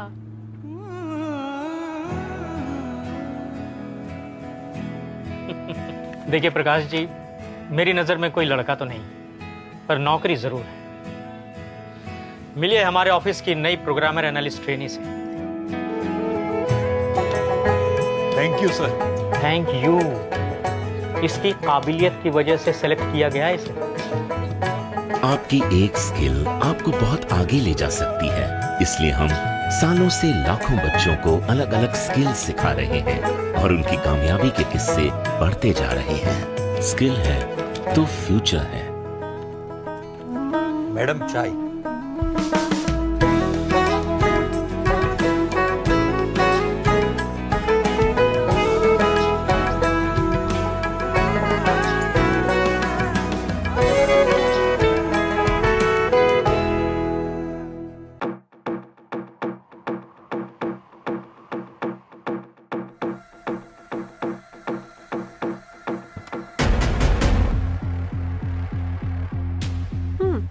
लुक्स कूल यार।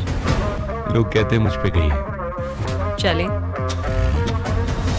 नया Bolero neo Italian design interiors के साथ। For passion, for podiums, for the planet. And we go green in Puebla. When we race, Car dancing around the brakes. India races. Here comes Lynn across the line. Mahindra Racing is Team India. Mahindra Research Valley. This is where Project W601 was conceived. This is where excellence was born. Over 200 designs were rejected before one was picked. Play-Doh and prototypes. That's this one's specialty. Aerodynamics is my thing. These are the artists who brought interior design to automobile design. This perfectionist has tested more than 50 shades of red. Meet every crash dummy's worst nightmare. The one who has wrecked 40 SUVs and is on the way to wreck one more. These are the brains that put 30 brains in one SUV. They spent 3 years perfecting one touchscreen. Driving on bad roads 12 hours a day, 6 days a week. You don't want to do that. This one obsesses over undercarriages. Some of them spend more time with robots than people. Torturing engines till they cry for mercy. That's this one's specialty. So what is it that drives people like these? It's the passion to create an authentic SUV that will give you a rush like never before.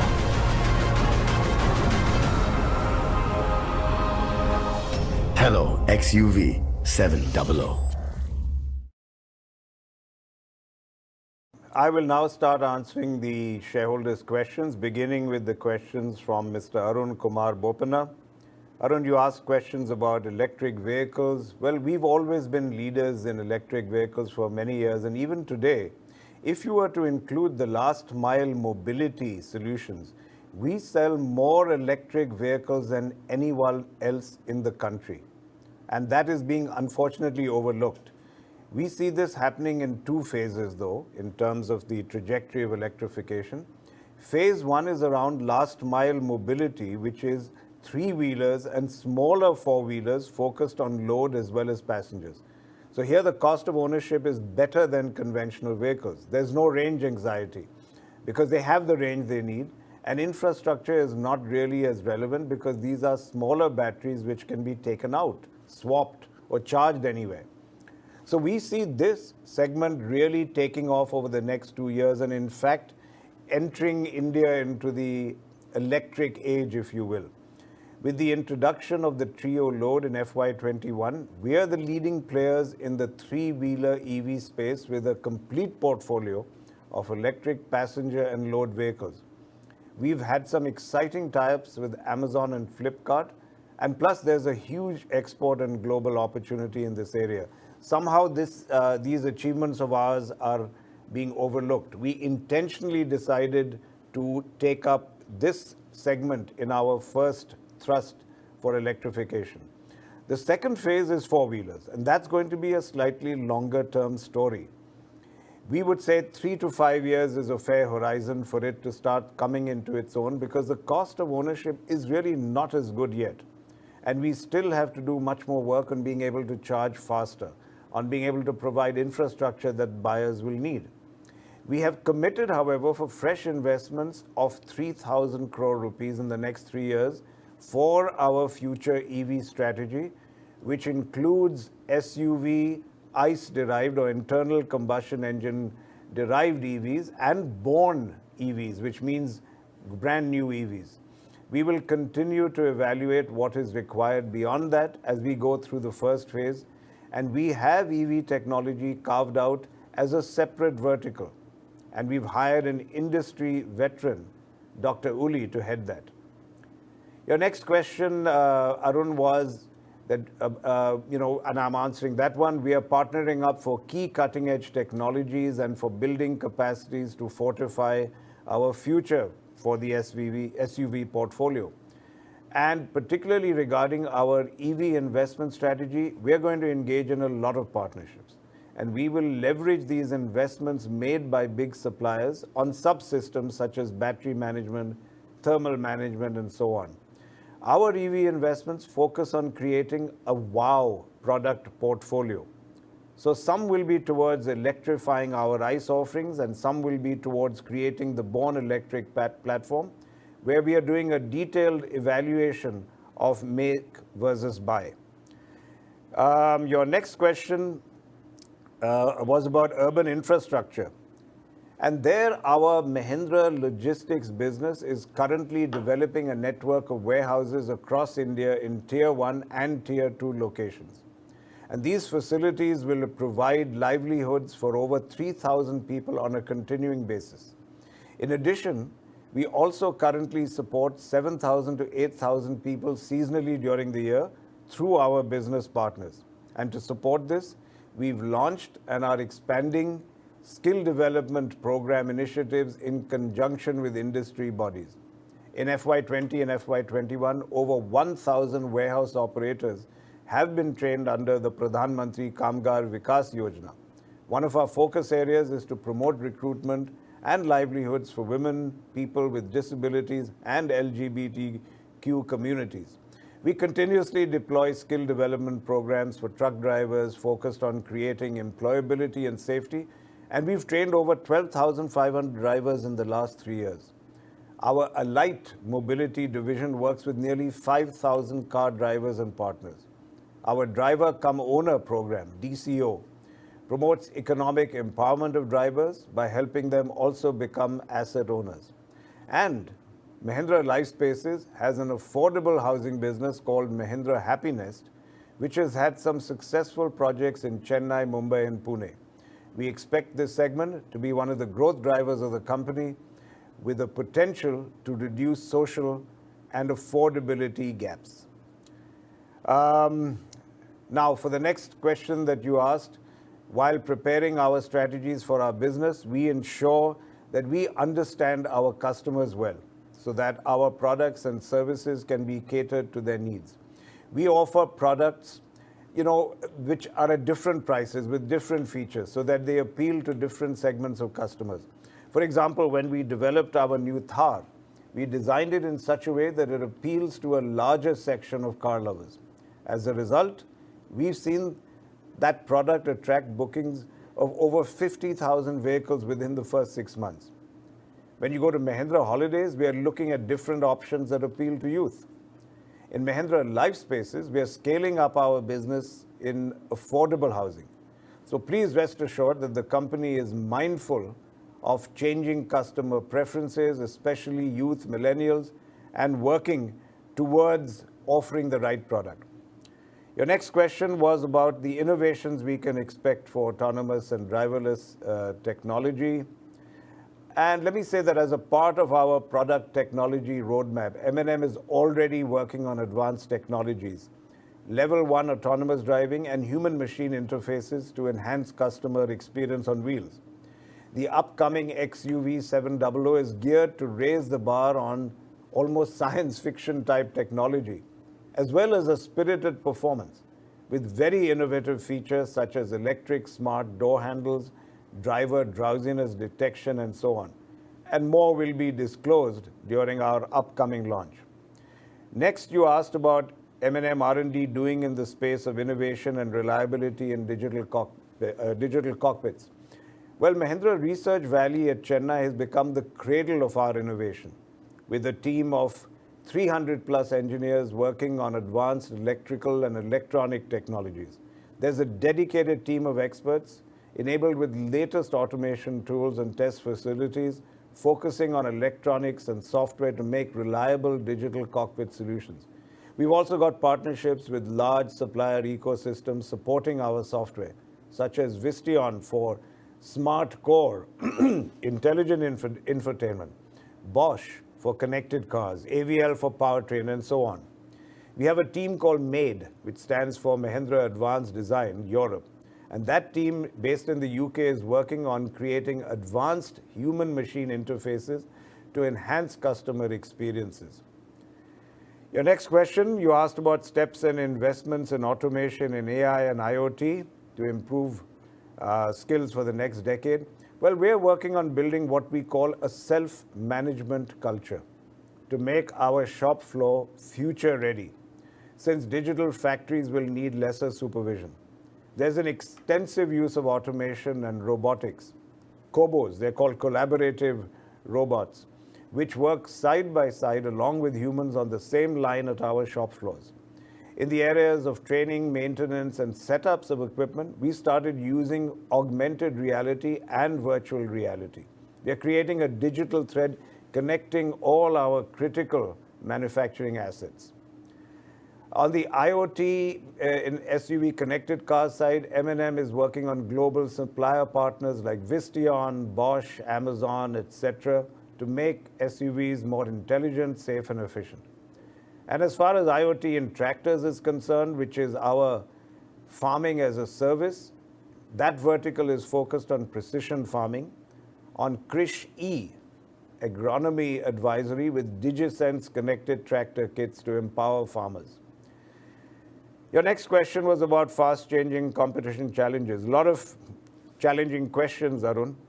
Let me give you the answer to that. In case of redundancy of any kind, our first endeavor is to find alternative roles or jobs within the group for employees. This practice gives evidence to our employees.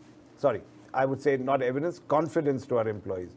And therefore, it's rare that our employees feel insecure about their jobs. Long list of questions, Arun, but I hope I have sufficiently answered your questions. Adil, you essentially did not ask any question, and Ashalata ji, in a sense, there wasn't any really specific question you asked, so I will move on to Kaushik Shahukar, who talked about our employees and asked some questions. So, Kaushik bhai, these numbers that you asked about include all our officers and shop floor employees. Traditionally, the attrition of our shop floor workforce has been very low, almost negligible. And so hiring in that area has also been limited. Consequently, this has restricted our ongoing efforts to improve gender diversity. But I must tell you, we continue to stay focused and we are committed to increasing this ratio over the next few years. We have concrete plans to do so.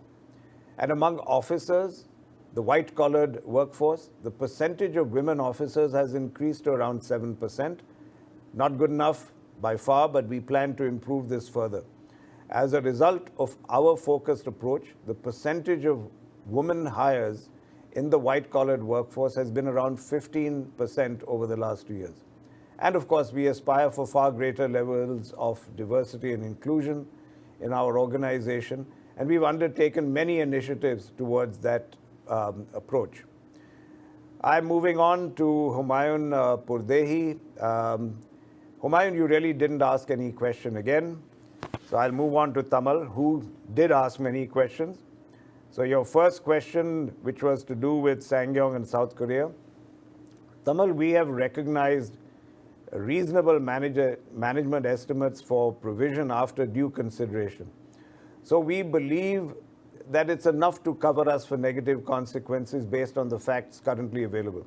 we will come to know about any possible recovery only at the end of the process, which is still going on. Second, you had questions about Reva Electric. Now, we've always focused on developing commercial electric vehicles since the total cost of ownership, or TCO, is very favorable. Our investments have led to India's first completely in-house developed e-three-wheeler platform Trio, which is doing very well and has sold, frankly, more than 9,000 units so far. So we are market leaders in both the passenger and load three-wheeler electric vehicle segments. I've already shared details around that strategy in my prior response, so I won't go into that. Your next question about versions of our best-selling products, electric versions. Now, once again, I've shared thoughts on our EV strategy in great detail in my previous responses. Your suggestions on electrified tractors is interesting. And while our teams are already working on some new powertrain concepts, we will have to be mindful of the differences between driving a car on the road and running tractors for agricultural use. You look at diverse soil patterns, climatic conditions, and charging challenges, all of these, they're going to limit the scalability and feasibility for EV powertrains. And much more engineering work needs to be done in this area. I go on to your fourth question, which was about our cleanup operation, as you called it.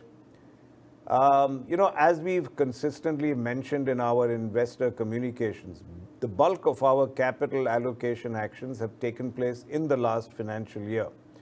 And while it's a continuous journey, majority of our actions are done, and accordingly, we've created the necessary provisions in our books.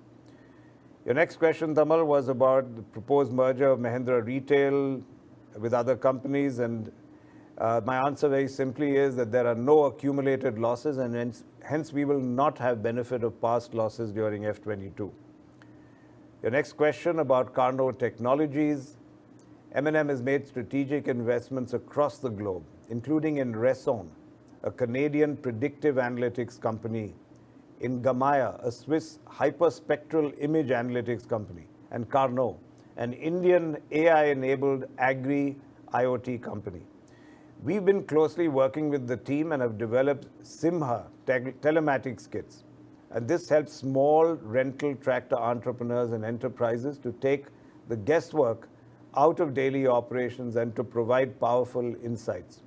We also launched Krish E across various states in India earlier this year. And our tagline was, expert technique, naye upay, parinam dikhai. It aims to increase farmer incomes through agronomy advisory, access to advanced farm equipment rentals, and new age precision farming solutions. Your seventh question about tractors. In Q1 F22, FES has grown by 48% and automotive by a whopping 193%. So we expect to close the year with positive growth. You asked about our harnessing disruptive technologies. Well, we are accelerating our new tech capabilities. Digital transformation, especially in the customer experience journey, building strong software capabilities for human-machine interfaces, and also kickstarting what I referred to earlier as our Born Electric program. Based out of our North American Technical Center in Detroit, we have planned a slew of new product lineups in sync with current mobility themes such as connected, autonomous driving, and electrification. And we are revamping our design language to cater to legacy and millennial customers. These are all positive steps and will definitely bear fruit in the coming years. We have strong growth aspirations, but in a way, we also have a strong right to win. On the EV front, we are setting fresh investments of 3,000 crores and doing a comprehensive evaluation across subsystems value chains to get the right mix of make versus buy. Details on this strategy have been shared in prior responses, and at the moment we have no plans to get into battery charging infrastructure. You asked about going into new customer segments. Well, we want to first of all expand our core, which is our reputation as makers of authentic SUVs. When a customer looks at our product, they should feel it's an authentic SUV and not a wannabe SUV, as they say. Rather than Me Too products, we want to build a category-creating SUV. The latest example is the all-new Thar, an authentic SUV that is tough and sophisticated. Building strong design and styling capability is a very strong priority for us. I referred earlier to MADE, M-A-D-E, which is Mahindra Advanced Design Europe, and that's a strategic enhancement of Mahindra's global design capability, and it renews our commitment to bring customers sophisticated, authentic SUVs with an unmissable presence. We would look to get to #1 position in core SUVs with a very, very strong EV play by the year 2025. I now move to Gautam Tiwari. Gautam bhai, in your first question, let me say supply uncertainty and impact of lockdown on channels and suppliers make demand forecasting much more challenging than usual. But we do see a strong momentum for our brands. We recently launched the Bolero Neo and we are very excited for the launch of our XUV 700. Overall SUV demand is at reasonably good levels. The light commercial vehicle demand has been good, with the medium and heavy segment of trucks taking a while to recover, but even there we are seeing light at the end of the tunnel. Overall for the industry, semiconductor shortages, lockdowns and commodity price escalation are the biggest risks. They continue to be a risk. The tractor industry had a very robust growth in Q1 F22 at 39%, despite sentiments being marred in April and May by wave 2 in rural pockets. But we outpaced the industry growth by a significant margin and grew at 48% in Q1 F22. With agri-related factors being positive and recovery of the monsoon, we're expecting industry to grow in single digits in F22, and that's largely because of a high base effect, given that growth was very high last year. So this growth is in fact the best ever volume achieved by the industry in FY21. You again asked about response to electric vehicles. Well, electric vehicles are gaining traction amongst early adopters. Central and state governments are encouraging customers to adopt electric vehicles.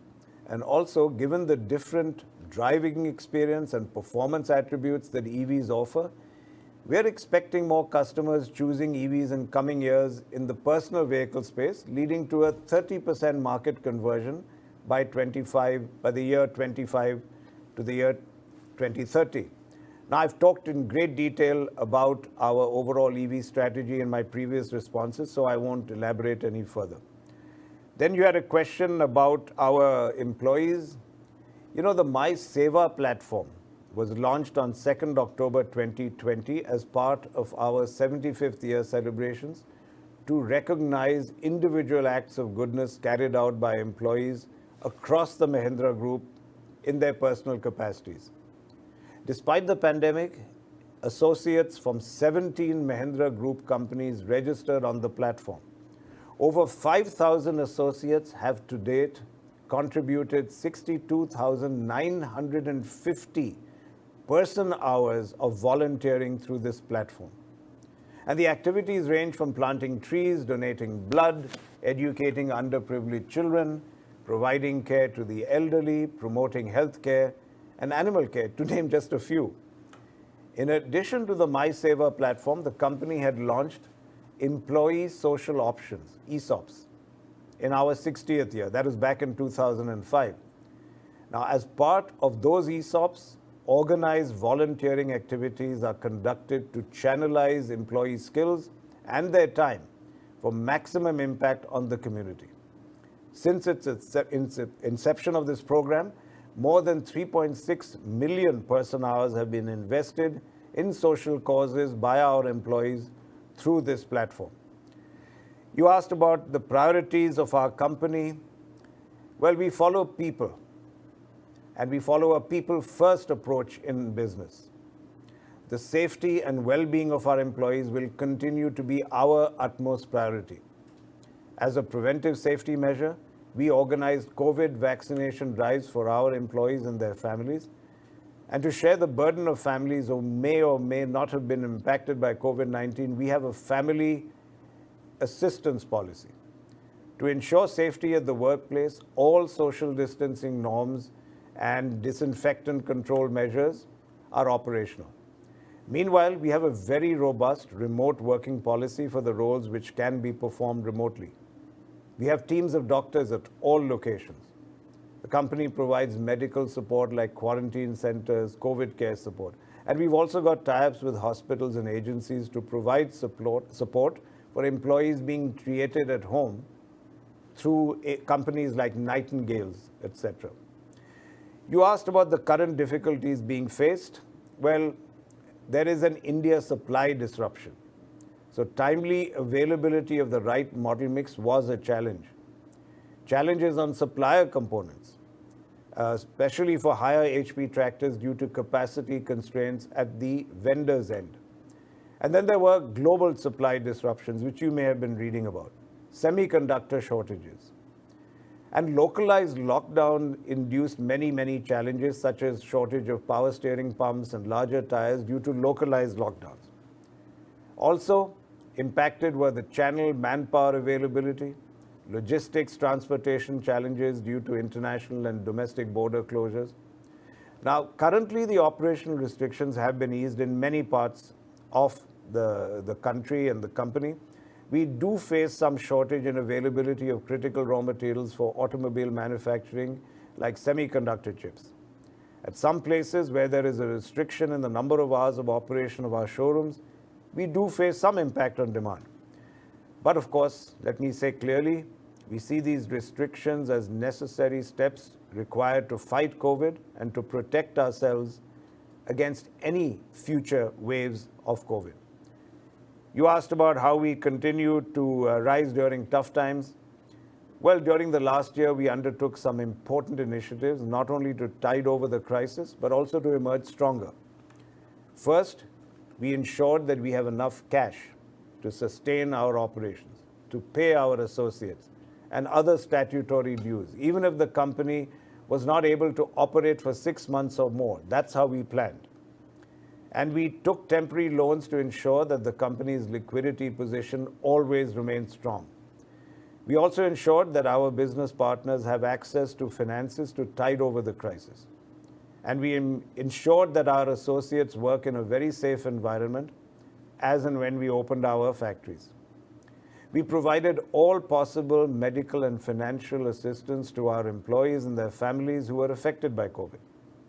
We had also undertaken a robust capital allocation exercise to ensure that losses from our overseas subsidiaries were addressed. We had formulated a walk, run, and fly strategy sequentially for our automotive and farm businesses as we navigated from one stage of the pandemic to the other. And all these actions, coupled with the support of our partners, associates, and investors like you, made this possible. We have and will continue to live up to our core purpose of driving positive change in the lives of our communities to help them rise. Your next question was one about cost reduction. We are fundamentally revisiting all cost working on material cost reductions, renegotiating contracts, reinventing business models. All of this emerging from COVID to what might be called a new normal. Our platform strategy also will help us achieve commonalities and thus lower our costs. Total savings by cost reductions have been 650 crore rupees in the auto sector alone in FY21, and another 55 crore rupees savings in the farm equipment sector, again in F21. You talked about how we are monitoring our current and potential risks. Well, the management continues to identify and manage potential risks in business on a real-time basis. And these are reported to the Risk Council, which comprises senior leaders and is done on a quarterly basis. So our risk management framework, which identifies, assesses, and manages risks from internal as well as external sources, it's a very robust program that we have. It covers an assessment of the macroeconomic environment, industry trends, regulatory changes in addition to financial and operational risks across key businesses in our portfolio. Mitigation plans are drawn up and they undergo a review by the Risk Council. Like any other listed company, we also have an oversight mechanism with the Risk Management Committee of the board, which meets twice a year. And this has been increased to 3 times now. The risk management policy approved by the board outlines the detailed process, risk organization, and the reporting cadence and structure. Interestingly, one of our areas of focus this year has been cyber security, and we consider that as possibly the single biggest threat in the near term. And you must have been reading about this globally. We are continually updating our systems and processes on that front to ensure that we are on a strong footing always. Given the level of uncertainty in current times, we're going to update our risk management framework always to further improve our line of sight on emerging and external risks. Right now, we are keeping a very sharp focus on data privacy, intellectual property protection, and ESG risks. Yusuf Rangwala, I'm going to your questions. You asked about bonus. I was wondering when the bonus issue would come up. Well, the last bonus was given in December 2017 in the ratio 1:1. This year, considering the good performance, a strong cash flow, and being a milestone 75th year, we opted to recommend a very good dividend of 8 rupees 75 paise, which is 175% dividend on the 5 rupee shares. We have been manufacturing, and this is your next question, I just wanted to go to that we've just launched the Bolero Neo, the XUV 700 will be launched shortly. And during this year, we will launch the all-new Scorpio. You talked about scooters. Now, at this moment, we are not selling scooters in the Indian market. Our focus in two-wheelers in the Indian market is on the legendary Java brand through Classic Legends, our company, in which we have other strategic investors. And we are preparing for the launch of the BSA brand, or the relaunch of the BSA brand globally. The many variants of the Java include the Java 42, the Parak, and the recent homage edition to the armed forces commemorating the 1971 victory. And all of these variants have been received very positively. Future plans around the BSA and the Yazdi brand are highly anticipated, we think, by the market. Meanwhile, in Europe, our subsidiary Peugeot Motorcycles 50cc variant, the Kiss B, remains the highest selling vehicle in Europe. And the newly launched variants of the Metropolis, they've been met with great enthusiasm by the market in these tough times as we come out of the pandemic. You asked questions about the factories in Kalyan especially. Well, in the current situation, we are operating at the minimum strength required to run operations, and the plant visit is unfortunately not possible. Your next question, you talked about COVID and so on. Well, 75% of our associates across the group have been vaccinated with the first dose of the COVID vaccination. Almost all associates, including factory associates in AFS, and over 90% in our corporate office have been vaccinated with the first dose. Of course, in line with their eligibility as per government guidelines. The vaccine drives for the second dose are in progress, and employees are getting these shots based on the eligibility norms set by the government. You asked about working from home and how many associates are doing that. Well, in all of our manufacturing plants, as you would imagine, all associates have been coming to the workplace with the highest standards of safety and hygiene in place.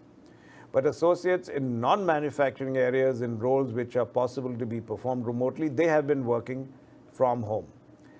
Shailesh Bhai, you had a number of questions. Let me start with your first about the cost of electrical technologies. The cost of electrical and electronic systems contributes from 10% to 30% of total vehicle material cost. Now that depends on the variant mix and the segment of vehicles. Your next question was about patents. Well, after we apply for a patent, it takes typically 3 to 5 years, sometimes more, for the patent office to initiate the whole process, after which our patent application is either rejected or granted. Cumulatively, we have filed 1,591 patent applications over the last 10 years. And the number of applications filed over the last 5 years has increased significantly. These recent applications will take some more time to come into examination from the Patent Office and then to get granted. The 202 granted patents are predominantly from applications filed more than 5 years back. So it takes time. When will we start getting the benefit of these? Well, we can commercialize these patents and get benefit only after we get the grant. So the answer is on the date on which it is granted. Once granted, the life of a patent is about 20 years maximum from the date of filing the application. So we have to renew the patent during these 20 years by regularly paying nominal fees to the Patent Office to keep them alive and active. Your next question was on the Sustainability Development Report. Let me list down some of the key ratings received by M&M. We are on the A list of the Carbon Disclosure Project, CDP, for climate and for water. And we're one of only 4 companies in the A list from India and one of only 300 in the world. And by the way, Tech Mahindra is also on the list. M&M is also on the emerging market list of the Dow Jones Sustainability Index. And we've been on that list for the last 8 years.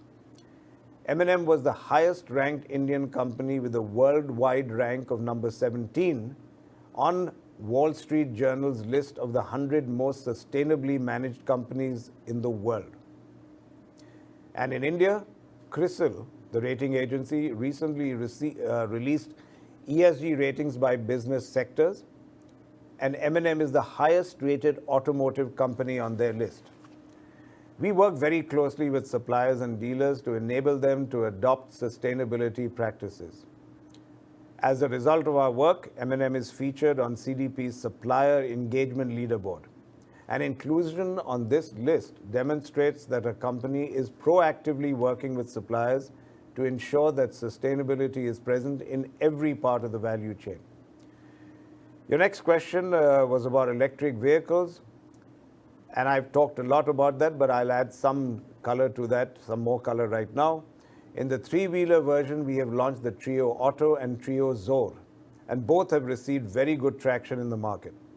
The launch of the Pininfarina Battista is planned for 2022. Now, in addition to the details I have given previously on the overall strategy, let me add a couple of things. Peugeot Motorcycles has a very, very strong EV product pipeline.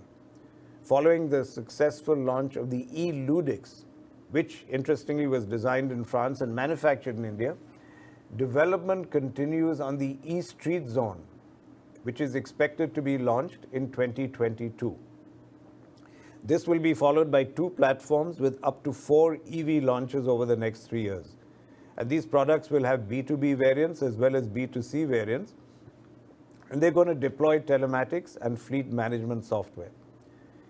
While Java is not available in an electric version, not yet, the electric BSA project has been conceived as a true blue UK designed, developed and manufactured motorcycle.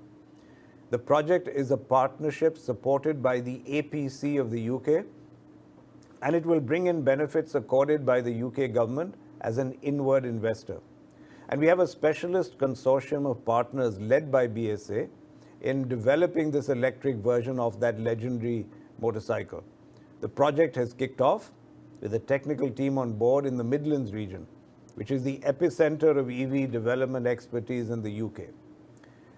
Your next question was about semiconductors. Now, while we were most impacted with the semiconductor shortage in December 2020, we've since worked on various strategies to deal with this global phenomenon. The supply chain has affected our 3 key components: engine ECU, infotainment, and airbags. We expect the shortage to continue for the coming calendar, and all our future plans are made with keeping this in mind. We are engaging in direct discussion with all tiers in the supply chain to fortify our supplies over the long term. Your next question was about harvesters. Now, farm machinery globally is bigger than tractors. In India, it's a very small fraction of the total agriculture machine industry. For us, 5% of our tractor sales is what we sell as farm machinery, and hence we see that as a significant growth potential in that area as well. This is further augmented by growing labor shortages on farms. We are working towards providing offerings in every segment of harvesters. We already have a good presence in them, and we are setting up a new plant in Pithampur where we will manufacture all our harvesters. Our new product pipeline for harvesters is very strong, and our technology centers in Finland and Japan are actively working on developing the best-in-class product for India. Your next question was about the Mahindra World City. Well, Mahindra World City Chennai was established in 2002 and is approximately a 1,500-acre integrated city, including industrial, residential, and social developments. The park's fully developed now with respect to infrastructure and services. Over the years, land has been leased to various industrial occupants who set up facilities there. And as we stand today, there's only around 25 acres of land available still to be leased for industrial purposes in this park. Cities also completed several ongoing residential developments. A school, a shopping center, a hospital, and hotel are amongst the other amenities available. Now, after MWC Chennai, we established Mahindra World City Jaipur in the year 2007. That's a 2,900-acre integrated city. We have leased 900 acres of land at this park over the last 10-odd years to more than 100 clients. We expect to launch the social and residential developments over the next couple of years. In the year 2017, we set up smaller format parks focused in our industrial ecosystem. And these new age industrial parks are named Origins. That's the brand we are using. The first such industrial park was set up in Chennai in 2018 called Origins Chennai. And the second Origins has been under development near Ahmedabad called Origins Ahmedabad. I now move to Shobna Mehta ji. She asked questions about the cost for the AGM. And please note that even last year we held a virtual AGM and did not print the annual report. So there's no substantial saving from this year versus last year. Mrs. Mascarenas, you asked questions about our electric hypercar. We've built the first prototype and pre-series Batista and started testing activities. Start of production is planned in the last quarter of 2021. And we expect the launch of the Batista in early 2022. We expect the customer driving experience to generate significant orders. The base price of the car is going to be about 2 million euros. So you appropriately then asked about the affordable electric cars. And our view is that EVs will adopt through different adoption curves with very different trajectories across the segments. I've already spoken at length about the overall strategy in detail for electric vehicles while answering previous questions. We are not planning to get into very small, very affordable EV segments. However, we have the last mile mobility vertical that would focus on driving sales of products like the Trio, the Atom, and Alpha products in B2B segments, which is where we think there is substantial growth potential for affordable electric vehicles. And we will serve this both in domestic and export markets. For the personal segments, our electric vehicles will also carry our authentic SUV DNA. And we are looking at a new portfolio of internal combustion engine derived SUVs, as well as born electric, which means entirely new bottom-up, ground-up electric vehicles.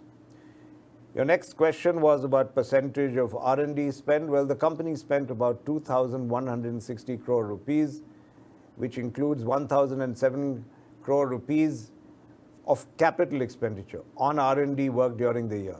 And this was roughly about 4.7% of total M&M turnover in FY21. Your next question was on the percentage of tractor sales. Total tractors and vehicles sold were about 700,000, 7 lakhs. Total tractors sold were 3.55 lakhs. So hence, tractor shares almost around 50.4%. You had a question on our many subsidiaries. Thank you for your suggestion, and we'll definitely look into it. We're already moving in that direction. You'll be happy to hear that many of our agricultural businesses are carried out through Mahindra Agri Solutions Limited. Mahindra EPC is functioning as a separate company, as it already was a listed company when we acquired it. But we will evaluate your suggestion from the shareholder value creation point of view. In case of joint ventures, a separate legal entity needs to be maintained even if the business is in a related activity. I now will move on to the questions by Praful Bhai. Let me see now. Praful Bhai, well, first of all, answer to your first question, quality is of utmost importance. Design, engineering, sourcing and manufacturing come together to create products with the highest quality standards. Our initiative, called As Good as New, addresses the improvement of product reliability and durability over lifetime ownership. Coming to your question about R&D advancement, in the last 3 to 5 years, we've created a global network of design and engineering capabilities with Mahindra North America, Mahindra Advanced Design Europe, Pininfarina in Italy, Mahindra Research Valley at Chennai, which has state-of-the-art facilities for both auto and farm product development. And we regularly enhance MRV's capabilities based on global trends. Further to that, M&M went on to develop a global design ecosystem between MRV and all our R&D centers across the globe that I just referred to. In the last 8 years, the farm equipment sector has launched many successful platforms for both Indian and international markets. And the trends are showing ever-increasing customer acceptance over every platform, like the Novo, Yuvo, and the Jivo. This encourages us to shift gears and create more complex, tech-advanced platforms for multiple markets. We have a new platform called K2, which we have great hopes for. We've created centers of expertise in Turkey, Japan, and Finland to develop technology in new segments. You then mentioned our CSR work. Thank you. We appreciate your suggestion. M&M's CSR portfolio aligns with the company's CSR vision. And the vision is to serve the constituencies of girls, youth, and farmers through programs in education and skilling, public health, and the environment. Our strategy has been to invest in fewer projects, but at scale, so that we achieve a higher impact. We plan to further consolidate our CSR portfolio by investing in 3 portfolios: girls' education, women's empowerment, and environment. Now, while we agree that supporting sportspersons is a worthy cause, unfortunately, it's not one of the focus areas for CSR for your company. What I can do in my personal capacity, as you may know, I do. I'm sure you will understand that there are many deserving causes, but it's difficult for any company to support all of them at scale. You talked about our services at service stations. Well, we have a higher cost of ownership due to the requirement for better diagnostic infrastructure and a very well-trained manpower to service BS6 connected cars and the latest complex technologies. But having said that, Mahindra services and parts are competitively priced. Our dealerships conduct business complying with all GST rules. And on your point around transparent information flow, dealers provide repair estimates before repairs as per company prescribed rates. We have an app called With You Hamesha, and we provide information on the go for customers and enable a transparent approval process for additional services needed. Customers are welcome to walk into the shop floor to see their cars being serviced. And all work done and parts replaced carry repair warranty of 6 months. Now let me come to the questions of Siddhant. While we were most impacted with the semiconductor shortage in December 2020, we have since then worked on various strategies to deal with this global phenomenon. And I've talked about it in detail in a prior response. Your other questions about ramping up production, I think. Since the launch of the all-new Thar in October 20, we've fast-tracked increasing production capacity at our Nashik plant and supplier end. We've doubled our capacity since the start of FY22 and are in process to further enhance it. The global semiconductor shortage has required us to calibrate the demand opportunity but we've taken multiple short-term and long-term steps. You talked about the integrated reports. Well, we are very well aligned with the Government of India initiative on biofuel usage and developing our vehicles which are compatible or with the 20% ethanol blend. That's from 2023 onwards. And our flex fuel vehicles, compatible with ethanol blends above 20% and up to 85%, which is planned after 2026. But moreover, we already have CNG vehicles, which are also a part of the Green Energy Initiative. And we are focusing both on biofuel usage as well as electric vehicles.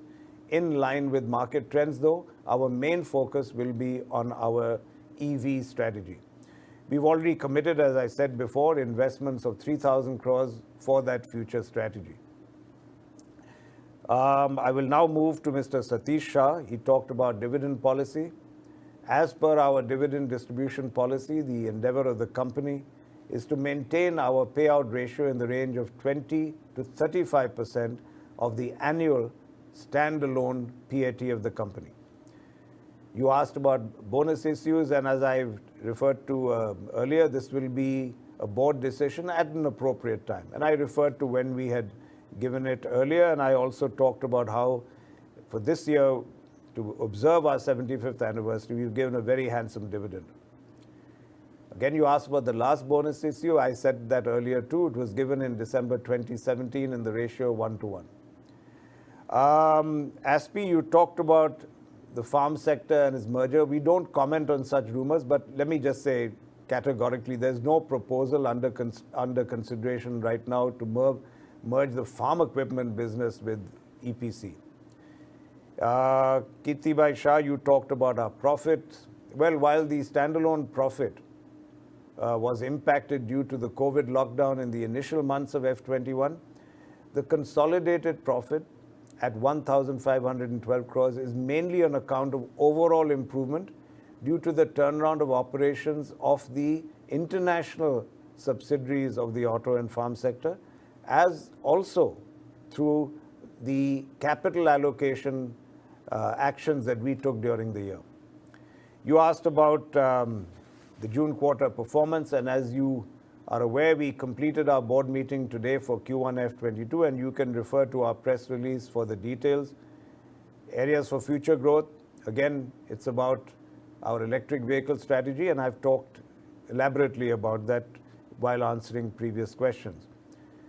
You talked about promoter holding. Well, thank you for your concern. We do have a set of long-term institutional investors who've stayed invested with the company for several years, even during our ups and downs. The company ensures that it builds a strong relationship with institutional investors through regular updates and periodic updates. Having said that, we obviously welcome all who would like to invest in us. And in that sense, we would like to welcome many more HNIs as our shareholders.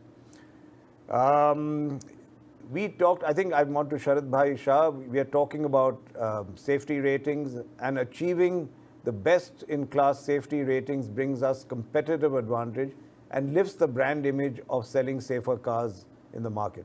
It's our choice of safety over the cost, and M&M is committed to developing and delivering safer cars to customers. The XUV 300 and the all-new Thar, which are the latest products in our portfolio, demonstrate that commitment to safety. In fact, safest cars in their segments, which in turn is a driver for volume and market share. You asked about the number of employees. Total number of permanent associates is 19,941, of which there are 10,396 officers, 9,545 workmen. Total number of associates hired on temporary, contractual, casual basis are 20,678, of which 2,191 are officers, 18,487 are workmen. So therefore, if you add all that up, the total number of associates are 40,619. You were talking about the equity history of the company. Well, the capital has evolved over a period of time through several bonus issues, acquisitions, preferential allotments, and so on. The last issuance of capital was through a bonus issue, which I talked about earlier, in December 2017. I moved to Mr. Santosh Saraf, and you talked about measures for COVID. I'm being repetitive here again, but we adopted a people-first approach, and as I've said before, safety and well-being of associates will continue to be our utmost priority. You asked about cost-cutting steps. Well, we are fundamentally revisiting all costs, and once again, I've covered this earlier, so please do refer to my earlier answers. You asked about order books. Well, there is a very strong booking pipeline right now, over 37,000 vehicles for Thar, 12,000 for XUV 300, and 12,000 for other UVs. You asked about CapEx plans. Total CapEx for the next 3-year cycle is 12,000 crores, next 3-year cycle, out of which 3,000 crores is specifically earmarked for electric vehicles. You wanted to know about the budget. Well, the total CapEx, as I said, I've already mentioned, for the next 3 years. CapEx is further divided into existing projects, new projects, capacity enhancement, and R&D sustenance. So as of now, though, we cannot comment on this year's R&D spends. You wanted to know what steps we've taken for solar power. Well, in the last year, solar power capacity of 1.16 megawatts peak was created on rooftops at Nashik, Igatpuri, and Mohali. This brings total installed solar power capacity at M&M to 18.8 megawatt peak. This is for both rooftop and ground mounted combined.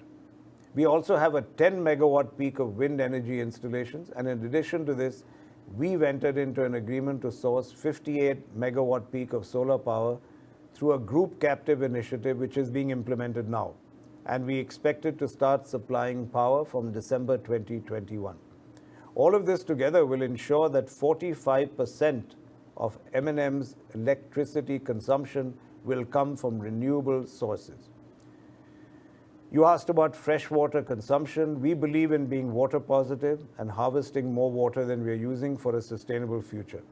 And this includes optimizing consumption, recycling as much water as possible, and capturing and recapturing to rejuvenate water sources. For us, the demand of water has kept growing with increased production, and we have been water positive since FY14 through our comprehensive 360-degree water management program. For example, the Igatpuri plant of M&M's auto division achieved 243 days of operation without any supply from external sources. The plant used sustainable water conservation methods such as rainwater harvesting, wastewater treatment, and recycling to reduce water stress in the region.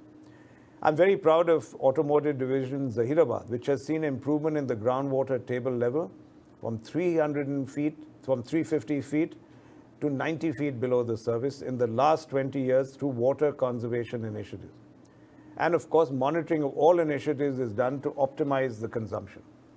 Auto and farm sectors recycled and reused 44% and 51% of their water respectively.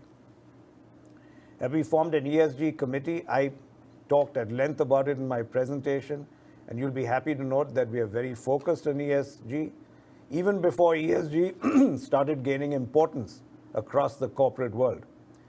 Please also refer to the 10 commitments that I referred to in my presentation earlier. The board constantly reviews the progress made in the areas of ESG. We have a board committee on CSR, which continuously reviews our CSR strategy and provides guidance to create possible and potential impact on society. We've been publishing our sustainability reports from the year 2008. And for the last 4 years, we've also been publishing integrated annual reports, which highlight all our work in the ESG area. You wanted to know again about our associates and what percentage are, in a sense, vaccinated. So let me again repeat, as I said earlier, but over 75% of our associates across our group have been vaccinated with the first dose. Almost all associates, including those in factories in the auto and farm sector, and over 90% in the group corporate office have been vaccinated with the first dose, and the vaccination drives for the second dose are in progress. they're getting these doses in line with the eligibility norms set by the government. Mukesh bhai, you are the last questioner, but you didn't ask any questions. So in a sense, we've come to the end of the shareholder questions and answering section. So let me go back to the procedure of the AGM. I would request shareholders who have not yet voted to cast their votes. The e-voting will continue for 15 minutes after the meeting. The scrutinizer, after the conclusion of voting at this meeting, will first count the votes cast at the meeting and after that unblock the votes cast through remote e-voting with the assistance of KFin Technologies. The scrutinizer shall make a consolidated scrutinizer's report of the total votes cast in favor and against. I'm authorizing Narayan Shankar, the company secretary, to receive the scrutinizer's register, report on e-voting and other related papers with requisite details, and also to countersign the scrutinizer's report upon receipt of that and declare the results. The results of the remote e-voting aggregated with the results of e-voting at this AGM along with the scrutinizer's report shall be committed to the BSE Limited and the NSE of India Limited, where the equity shares of the company are listed, and will also be placed on the company's website and on the website of KFin Technologies within 48 hours. So finally, I want to thank each and every one of you for your presence and support at the meeting. I hereby declare the proceedings as closed and concluded on completion of e-voting by members, which is 15 minutes from now. Thank you.